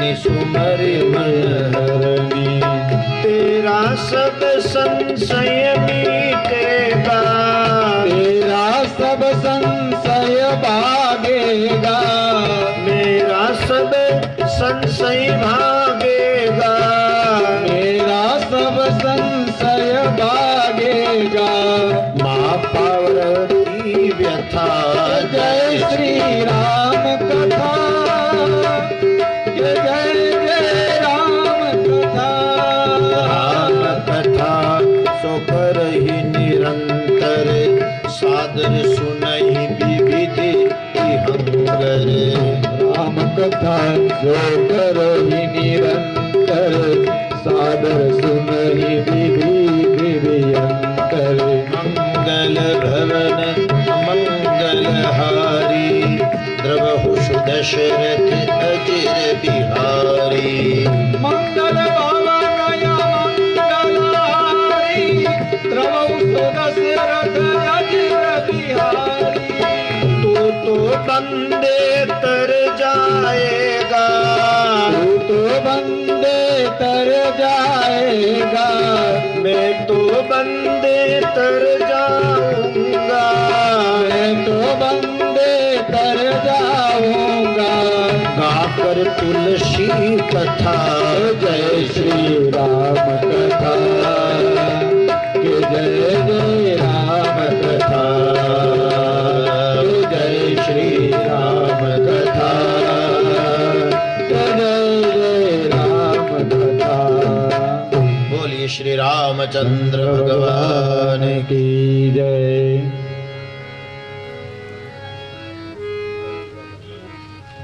કાલે સાંજે અમારે બ્રાહ્મણોને પ્રસાદ લેવાનો સુનિલભાઈ જીવાભાઈ મકવાનાને ત્યાં સાંજે છે જે અમારું જમવાનું બનાવે એમને મારા તરફથી એક નાની એવી પ્રાર્થના છે પૂરી કે કંઈ ઠંડુ કે કંઈ ગળ્યું તમે કરશો નહીં દાળ ભાત શાક રોટલી જે અમે જમીએ છીએ એ જ બનાવજો તમે રોટલી છે રોટલા છે અથવા તો ભાખરી છે એવું બનાવજો પૂરી અમે નહીં લઈએ તમને એમ થાય કે ભાઈ દાદા આપણે ત્યાં આવે છે અને આપણે કંઈક કરીએ પણ હવે અમે અહીંયા 1 મહિનાની એકાદની કથા લઈને બેસી ગયા છીએ એટલે અમે જો પૂરી ખાઈએ તો વળતે દિવસે અમારું ગળું બેસી જાય અને અમે કથા ના કરી શકીએ આ કથા પૂરી કરીને પણ હું ઘરે નથી જવાનો અને એક બોટાદ બાજુ મારી કથા છે અમે ત્યાં જતા રહેવાના છીએ અને અહીંયા પણ સવારમાં 3 થી બપોર પછી 3 થી 6 જેતપુર કથા કરીને હું અહીંયા આવ્યો છું એટલે એક દિવસમાં અમે 2 કથા કરીએ છીએ કેમ કે બધાની સાથે આત્મીયતાના સંબંધ એવા અને હજી છોકરા નાના નાના છે એટલે થોડીક મહેનત તો કરવી પડે ભાઈ એટલે બબ્બે કથા એક દિવસની અમે કરી રહ્યા છીએ ભાઈ. એટલે બધાને મારી વિનંતી, અમે તમને તમારી ઘરે પ્રેમથી જમીએ એવી તમારી ઈચ્છા હોય તો તમે હાદો હાવ બનાવજો. એટલે અમે પ્રેમથી જમશું. તમે નહીં કહી તો માગીને જમી લેવું, સાદું હોવું જોઈએ. એટલે એ રીતની બધાને મારી પ્રાર્થના. ચલો આપણે થોડો કથાનો ક્રમ લઈએ. તો ભગવાન શ્રી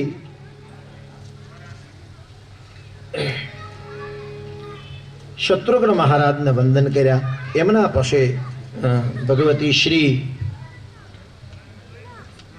સીતાજીને વંદન કરવાની વાત આવે. અને સીતાજીને વંદન કરતા જનક સુતા જગ જનની મા જાનકી, જનક સુતા જગ જનની મા જાનકી, અતિશય પ્રિય કરુણા નિધાન કી, અતિશય પ્રિય કરુણા નિધાન કી, તાકે જુગપદ કમલ મનાવું, તાકે જુગપદ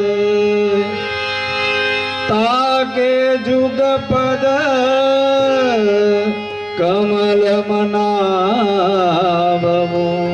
જાસુ કૃપા નિર્મલ મતિ પાવહુ, જાસુ કૃપા નિર્મલ મતિ પાવવું.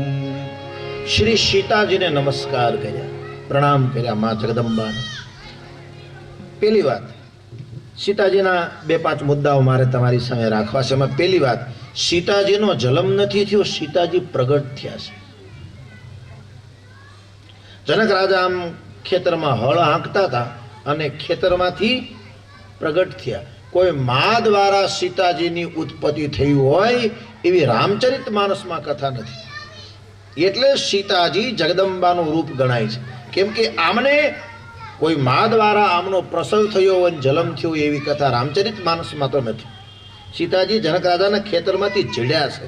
એ તો જનક રાજાના ઘરે મોટા થયા એટલે એનું એક નામ જાનકી પડ્યું અને નારદજીએ નામકરણ કરીને એનું નામ સીતા પાડ્યું. બાકી શ્રી સીતાજી એ ઉદ્ભવ સ્થિતિ ક્લેશહાણી સર્વમ સીતા સર્વમ એમ કરી સીતા ન તો હમ રામ વલ્લભમ. રામચરિત માનસમાં એમ લખ્યું છે કે ભગવતી સીતાજી આર્ધ શક્તિની સ્વરૂપ ગણાય છે. એનો જન્મ નથી થયો સીતાજીનો. મેં ગઈ વખતે પણ આ વાત કરી હતી કે રાવણ બધા ઋષિમુનિઓ પાસે કર ઉઘરાવતો હતો. એટલે રાવણને ઋષિમુનિઓ સાધુ પાસે શું હોય, ઋષિમુનિઓ પાસે શું હોય, એટલે બધા ઋષિમુનિઓએ ટસલી આંગળી તોડીને એક ઘડામાં લોહી પહેર્યું. બધા 2 ટીપા લોહી પાડ્યું એમાં અને ઘડાને ઢાંકણું દઈ દીધું. રાવણના દૂતો જ્યારે કર ઉઘરાવવા માટે આવ્યા એટલે કીધું કે ભાઈ હાલે આ ઘડો રાવણને દઈ દેજે, નાનું ઢાંકણું ખોલશે એટલે રાવણ મરી જશે. શું છે આમાં? બોલે આમાં અમારા ટસલી આંગળીઓના 2-5 ટીપા લોહી આની અંદર નાખ્યું છે. તો રાવણને મારવા માટે જ આ ઘડાની અંદર લોહી ભર્યું હતું. દૂતો તો લઈને આવ્યા છે. રાવણને કીધું મહારાજ અમે કર ઉઘરાવવા ગયા, આમાં અમને કર તો ન આપ્યો, આ એક લોહીનો ભરેલો ઘડો આપ્યો છે, આનું ઢાંકણું તમે ખોલશો એટલે તમારું મૃત્યુ છે. રાવણ કહેતો આપણે ઢાંકણું ખોલવું જ નથી, આપણે ઢાંકણું ખોલવું જ નથી. અને આ આપણા રાજ્યના સીમાડાની બહાર ક્યાંક દાટી આવો, આપણા રાજ્યમાં ન રાખતા. એ દૂતો લઈને ગયા. લંકાનો સીમાડો પૂરો થયો અને જનક રાજાનો સીમાડો શરૂ થયો. એ જનક રાજાના ખેતરમાં ઘડો દાટીને દૂતો આવતા રહ્યા.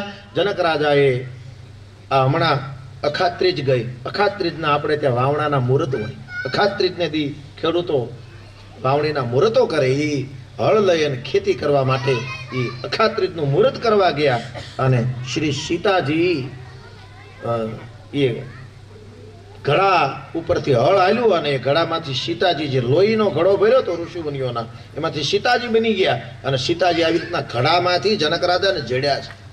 એટલે શ્રી સીતાજીના મા બાપ પણ ત્રણ ગણાય છે. એક તો ધરતીમાંથી જડ્યા એટલે ધરતી એની માં ગણાય. બીજું જનક અને સુનૈના એ મોટા કર્યા એટલે જનક અને સુનૈના પણ એના મા બાપ ગણાય. અને ઋષિમુનિઓના લોહીમાંથી સીતાજી બન્યા એટલે ઋષિમુનિઓ પણ એના મા બાપ ગણાય. સીતાજી તૈણાના ઘરે એક વખત જાય છે. ઘરે તો એ 18 થી 20 વર્ષના થાય ત્યાં સુધી રહ્યા, એટલે લગ્ન ત્યાં સુધી જનક રાજાને ઘેરે રહ્યા છે. બીજું છેલ્લે ધરતીમાં સમાઈ જાય છે એટલે ધરતીમાં પાસે જાય છે સીતાજી છેલ્લે ન્યાય, એમ કે ત્રીજી માતા એ પણ ગણાય છે. ઋષિમુનિઓ પાસે ક્યારે જાય? કેમ કે ઋષિમુનિઓના તો લોહીના ઘડામાંથી, લોહીના ટીપામાંથી સીતાજીનું ઉત્પત્તિ કરવાનું સ્થાન છે. એટલે જ્યારે સીતાજીની ડિલિવરી જ્યારે આવવાની હતી અને જ્યારે બાળકો નાના થવાના હતા એટલે રામજી પૂછ્યું કે ભાઈ તમારે 3 મા છે 3 બાપ છે, તો મેં ઋષિમુનિઓના દીકરી ગણાવ, ધરતીના દીકરી ગણાવ અને જનક રાજાના દીકરી ગણાવ. અને દીકરીની પહેલી વહેલી ડિલિવરી આવે એટલે એને જ્યાં ગમતું હોય ત્યાં એ જતી રહે આરામ કરવા માટે. આરામ તો શું કરે, બળતરા કરે, એ પણ તોય ન્યા જાય એને ત્યાં સુકૂન મળે કે ભાઈ, એટલે મોટા ભાગે માવતરના ઘરે દીકરી જાય. રામજી કીધું હવે તમારે જનક રાજાને ત્યાં જવું છે, ઋષિમુનિઓ તમારા મા બાપ છે ત્યાં જવું છે કે ધરતી માતાની પાસે જવું છે? તમારા 3 મા બાપ છે. એટલે સીતાજી કીધું કે હું છેલ્લે ધરતીમાં હમાવાની એટલે ધરતી માતા પાસે તો હું જવાની જ છું, અને જનકપુરમાં તે હું મોટી થઈ એટલે ત્યાંય હું બહુ રહીશું. મને તમે વાલ્મીકીના આશ્રમે મૂકી આવો. અને વાલ્મીકીના આશ્રમે સીતાજીને ત્યાગ નથી કર્યો. સીતાજીને ઓચિંતાના લક્ષ્મણજી મૂકીને વૈયા એવું નથી. ઋષિમુનિઓની જ દીકરી હતી સીતાજી, એના લોહીમાંથી બનેલી હતી. એટલે સીતાજીએ 2 બાળકોને જન્મ વાલ્મીકી ઋષિના આશ્રમે આપ્યા. રામાયણમાં સીતાના ત્યાગની કથા નથી. સીતાજીને એના બાપુજીની ઘરે ડિલિવરી કરવા માટે એને ત્યાં સુકૂન મળે એને સામે ચાલીને સીતાજી એવી માંગણી કરી એટલે લક્ષ્મણજી એને, લક્ષ્મણ ઘડીક તો વારો મારા વીર ઘોડલાની વારું તમે વારજો, કેવી મારે રાઘવ દિલડી, આવા પછી બધા ભજનો બન્યા. તો સીતાજી એના બાપુજીની ઘરે જાય છે.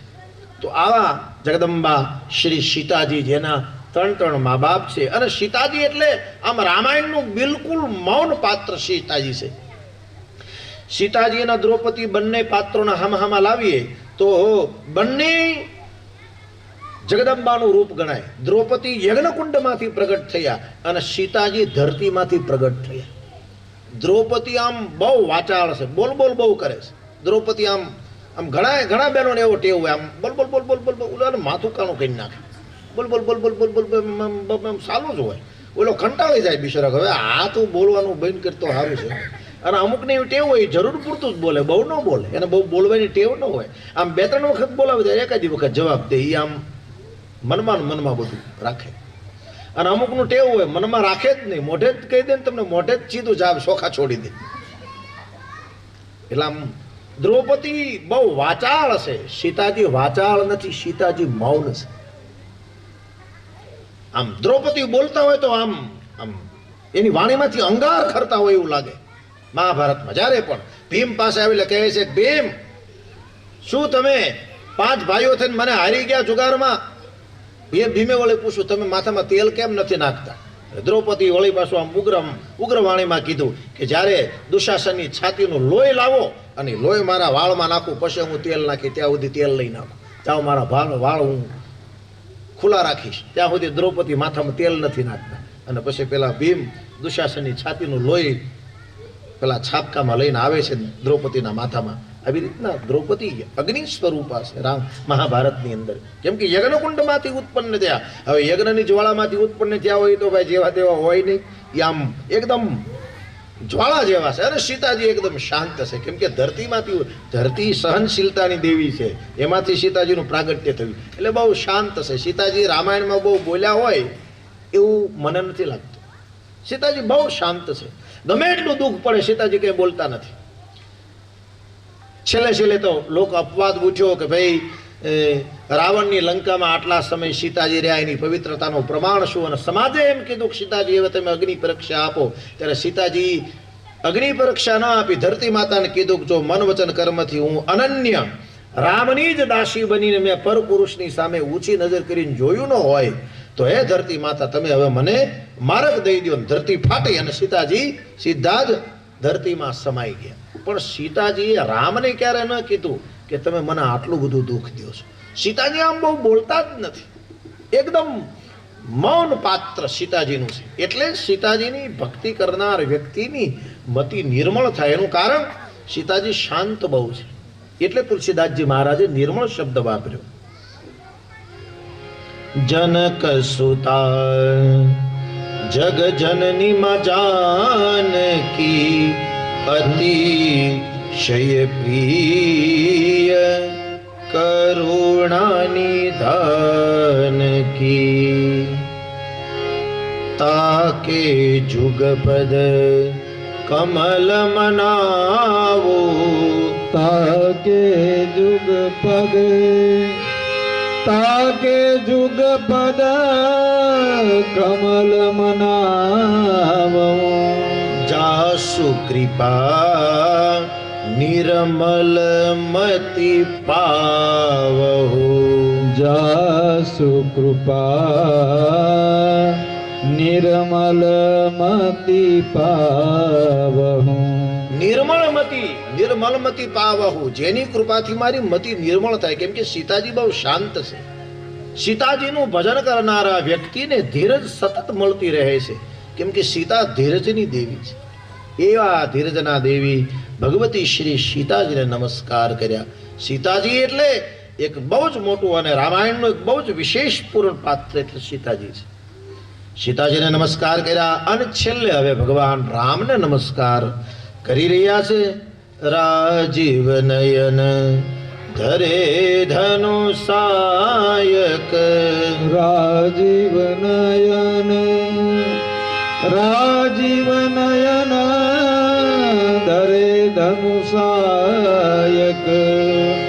ભગત વિપતિ ભંજન સુખદાયક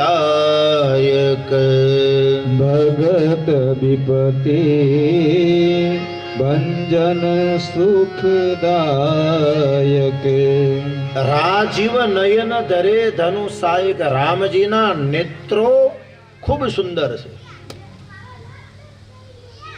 રામજીના નેત્રો જેવા બીજા કોઈના નેત્રો નથી. રાજીવ નયન. રામજીના નેત્રની પાપણ બહુ લાંબી છે. હાથ તો રામજીના ઘૂંટણ સુધી લાંબા છે જ. એ વાત તો તમે બધ્ય પદ્માસનમ સ્થિતો એ મંત્રમાં આવે છે. ઘૂંટણ સુધી રામજીના હાથ લાંબા છે. પણ રામજીની પાપણ પણ એવી સુંદર છે. રાજીવ નયન. ભગવાનના નયન કમળ સમાન છે. કમળની પાખડીઓ જેવા ભગવાનના નેત્રો છે. અને ભગત વિપતિ ભંજન સુખદાયક. ભક્તોના દુઃખનું ભંજન કરનારા ભગવાન છે. કેમ કે રામજી હાથમાં ધનુષબાણ ધારણ કરે છે. ધનુષબાણ શું કામ ધારણ કરે છે? એના ભગત ઉપર કોઈ ભીડ પડે તો એ ધનુષ ઉપર બાણ ચડાવી અને એ દુઃખનું ભંજન કરી નાખે છે, દુઃખ ભાંગી નાખે છે. એટલે તુલસીદાસજી આ વંદનામાં ભક્તની વિપત્તિનું ભંજન કરવાની વાત કરી. ભક્તોની વિપત્તિનું ભંજન કરે છે. કોઈ પણ વિપત્તિ એના જીવનમાં આવવાનું હોય એનું ભંજન કરે, ભાંગી નાખે. ભંજન એટલે ભાંગવું, ભાંગી નાખે ભગવાન. બીજું, રામ મર્યાદા પુરુષોત્તમ છે. તમે જુઓ, દશરથજીને 3 બાયુ છે, 3 પત્ની છે. કૌશલ્યાજી, સુમિત્રાજી અને કઈ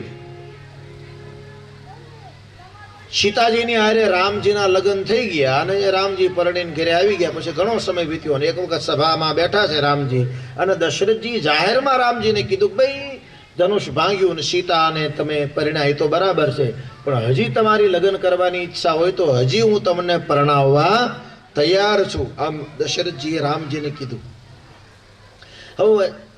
હવે બાપુજીને તો એમ ન કહેવાય.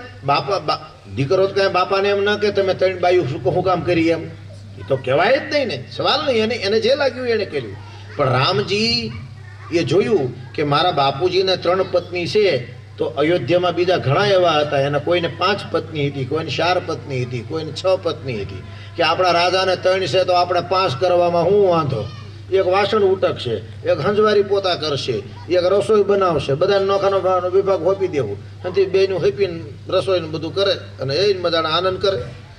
દશરથજી રાજા જેવો હોય એવી એની પ્રજા ઉપર એના સંસ્કારનો પડછાયો પડે છે. રામજીએ જાહેરમાં કીધું કે તમે તો બધા મને પરણાવવા માગો છો અને સ્વાભાવિક છે. પણ હું વ્યક્તિગત એમ કહું છું કે સીતાજી સાથે લગ્ન કરીને હું બહુ ખુશ છું. હવે મારે બીજા લગ્ન કરવા નથી. હું એક જ પત્ની વ્રત ધારણ આજથી કરું છું.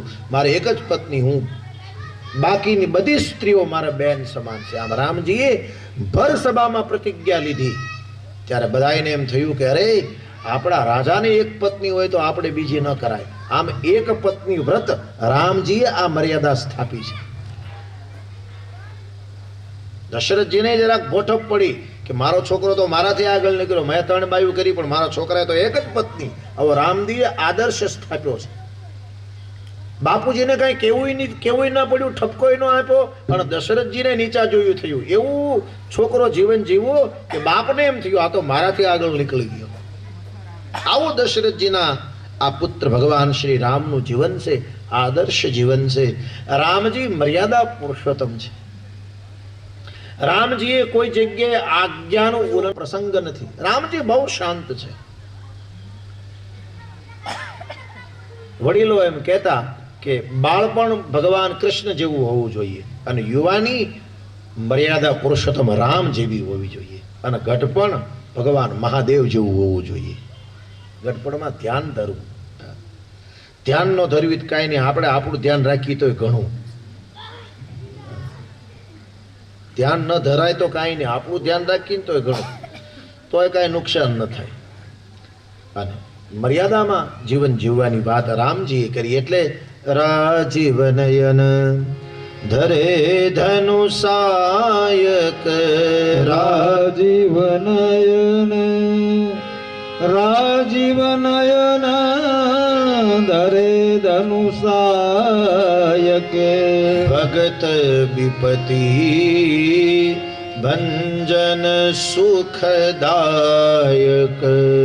ભગત વિપતિ ભંજન સુખદાયક.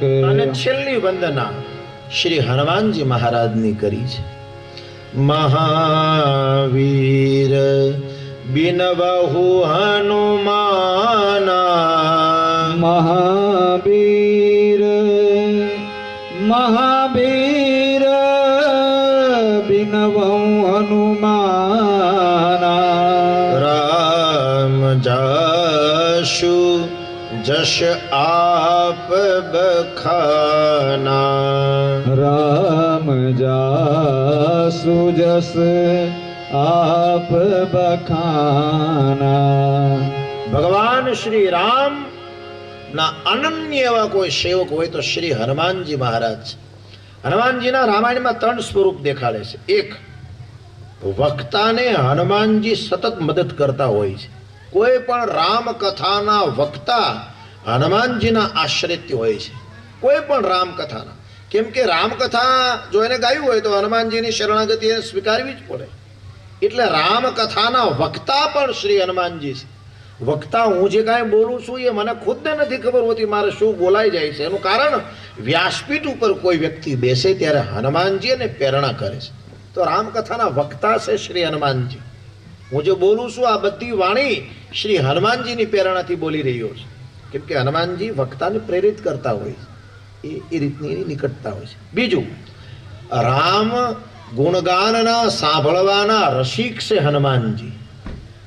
શાસ્ત્રમાં તો લખ્યું છે યત્ર યત્ર રઘુનાથ કીર્તનમ, જ્યાં જ્યાં રઘુનાથજીના કીર્તન ગવાતા હોય ત્યાં હનુમાનજી કોઈના કોઈ રૂપમાં આવીને બેસી જાય છે અને રામના ગુણગાન સાંભળે છે. રામના ગુણગાન હનુમાનજીને બહુ જ પ્રિય છે. અરે 5 બહેનો એના ઘરની બહાર બેઠા હોય ને એમ થાય કે આપણે બેઠા બેઠા બીજી વાતો કરીએ, એને કરતા હાલો ને 2-3 કીર્તન બોલીએ. અને 5 બહેનો ભેગા થઈને જો કીર્તન બોલે, એમાં કીર્તન બોલતા બોલતા જો રામની ધૂન બોલે, રામનું નામ આવે એટલે તરત હનુમાનજી કોઈના કોઈ રૂપમાં અદ્રશ્ય રૂપે આવીને બેસી જાય. પણ રામનું નામ ગાતા બંધ થઈ જાય, બીજા કોઈ ભગવાનનું પાછું નામ શરૂ કરી દો એટલે તરત હનુમાનજી ઉભા થઈને ભાગે. આપણને બીજામાં બહુ રસ નથી ભાઈ, એક રામમાં જ રસ છે. હનુમાનજી રામ રસિક છે. કેમ કે હનુમાનજી રામના રસાયણને જાણે. તુલસીદાસજી મહારાજે લખ્યું, રામ રસાયન તુમરે પાસા, રામ રસાયન તુમરે પાસા, સદા રહો रघुवर के दासा सदा रहो रघुपति के दासा। રામના રસાયણને જાણવા વાળા શ્રી હનુમાનજી મહારાજ. હનુમાનજી વક્તાને તો પ્રેરિત કરે જ છે, બીજું શ્રોતા બનીને કથા સાંભળે છે. રામના ગુણગાન સાંભળવાના કોઈ પ્રિયમાં પ્રિય અને આમ સારામાં સારો કોઈ શ્રોતા હોય તો શ્રી હનુમાનજી છે. રામની કથા જ્યાં જ્યાં હોય, યત્ર યત્ર રઘુનાથ કીર્તન, જ્યાં જ્યાં રામના ગુણગાન ગવાતા હોય ત્યાં હનુમાનજી કોઈના કોઈ રૂપે આવીને બેહી જાય. પછી વક્તા આઈએ હનુમંત બિરાજીએ, કથા કહું મતિ અનુસાર પ્રેમ સહિત ગાદી ધરું, પધારીએ પવન કુમાર. બોલે કે ન બોલે હનુમાનજી પોગી જ જાય. અને ત્રીજું, રામાયણમાં એનું પાત્ર પણ છે. કિષ્કિંધામાંથી એનું પાત્ર શરૂ થાય. રામજીની આજ્ઞા લઈને સીતાજીની શોધ કરવા જાય, સીતાજીની શોધ કરીને પાછા આવે, ચૂડામણી લઈને આવે, રામજીને આપે. 18 પદ્મ વાનર સેના લઈને રામજી જાય. એમાં રામજીને મદદ કરવા વાળા છે. હનુમાનજી શ્રોતા છે, વક્તા છે અને પાત્રના રૂપે પણ શ્રી હનુમાનજી મહારાજ રામાયણની અંદર છે. હનુમાનજી આવે એટલે રામાયણ પછી જામી જાય. વીર હનુમાના, વીર હનુમાના, અતિ બલવાના, અતિ બલવાના, વીર હનુમાના, વીર હનુમાના, અતિ બલવાના. પ્રભુ મન બસ્યો રે, રામ નામ રસિયો રે, પ્રભુ મન બસ્યો રે. રામ નામ રસિયો રે, પ્રભુ મન બસ્યો રે. વીર હનુમાના, વીર હનુમાના, અતિ બલવાના, અતિ બલવાના, રામ નામ રસિયો રે, પ્રભુ મન બસ્યો રે. રામ નામ રસિયો રે, એ પ્રભુ મન બસ્યો રે. ના કોઈ સાથી ના કોઈ સંગી, ના કોઈ સાથી ના કોઈ સંગી, ના કોઈ સાથી ના કોઈ સંગી, ના કોઈ સાથી ના કોઈ સંગી. देख लो मेरे हाथ की तंगी, देख लो मेरे हाथ की तंगी. जल्दी से भरियो रे, प्रभु मन बसियो रे. जल्दी से भरियो रे, हे प्रभु मन बसियो रे. जल्दी से भरियो रे, प्रभु मन बसियो रे. जल्दी से भरियो रे, हे प्रभु मन बसियो रे. वीर हनुमाना, वीर हनुमाना, अति बलवाना, अति बलवाना, वीर हनुमाना, वीर हनुमाना, अति बलवाना, अति बलवाना. राम नाम रसियो रे, प्रभु मन बसियो रे. राम नाम रसियो रे, प्रभु मन बसियो रे. राम नाम रसियो रे, प्रभु मन बसियो रे. राम नाम रसियो रे, प्रभु मन बसियो रे. चंद्र भगवान की, श्री बाल कृष्ण लाल की, श्री हनुमान जी महाराज की जय. सदगुरु भगवान की जय. पाटावाला मामा देव जय. पाटावाला पीरजी महाराज की जय. ओम नमः पार्वती पतये, हर हर महादेव. અત્યારની કથા અહીંયા વિરામ. પવન તનય સંકટ હરણ, મંગલ મૂર્તિ રૂપ, राम लखन सीता सहित, हृदय बसहु सुरभूप. राम तेरी आरती गावो, राजा राम तेरी आरती गावो.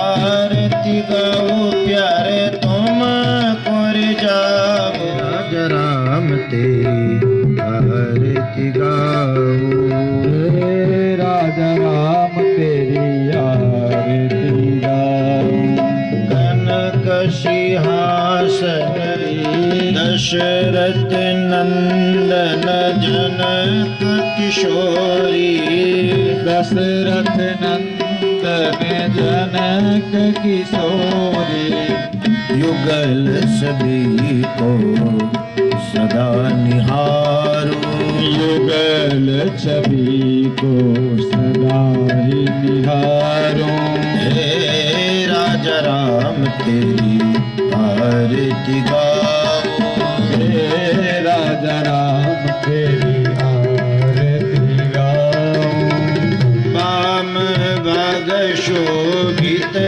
जग जननी वाम भाग शोभित जग जननी चरण विराजत है सुत अंजनी चरण विराजत है स्तुत अंजनी उन चरणों को सदा पखारो मैं उन चरणों को सदा पखारो हे राजा राम तेरी आरती गाओ हे राजा राम तेरी आरती गाऊं आरती हनुमंत के मन भावे आरती हनुमत के मन भावे राम कथा नित शिव जी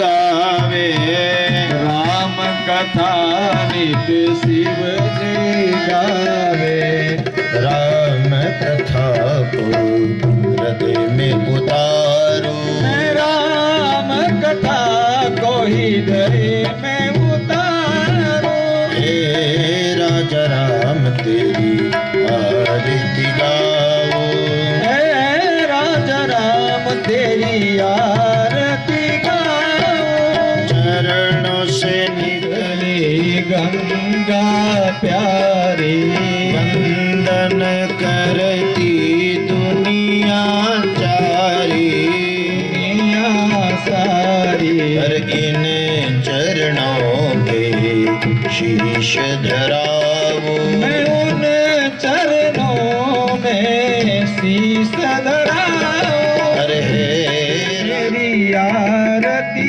गाऊं बोलिए श्री रामचंद्र भगवान भगवान की जय पाणी पदे आरार्धकं समर्पयामि देवाभिवंदनं समर्पयामि प्रार्थना पूर्वकं नमस्कारं नमस्करोमि राम राम जय राजा राम राम राम जय सीताराम राम राम जय राजा राम राम राम जय सीताराम राम राम जय राजा राम राम राम जय सीताराम राम राम जय राजा राम राम राम जय सीताराम राम राम जय राजा राम राम राम जय सीताराम राम राम जय राजा राम राम राम जय सीताराम राम राम जय राजा राम राम राम जय सीताराम राम राम जय राजा राम राम राम जय सीताराम राम राम जय राजा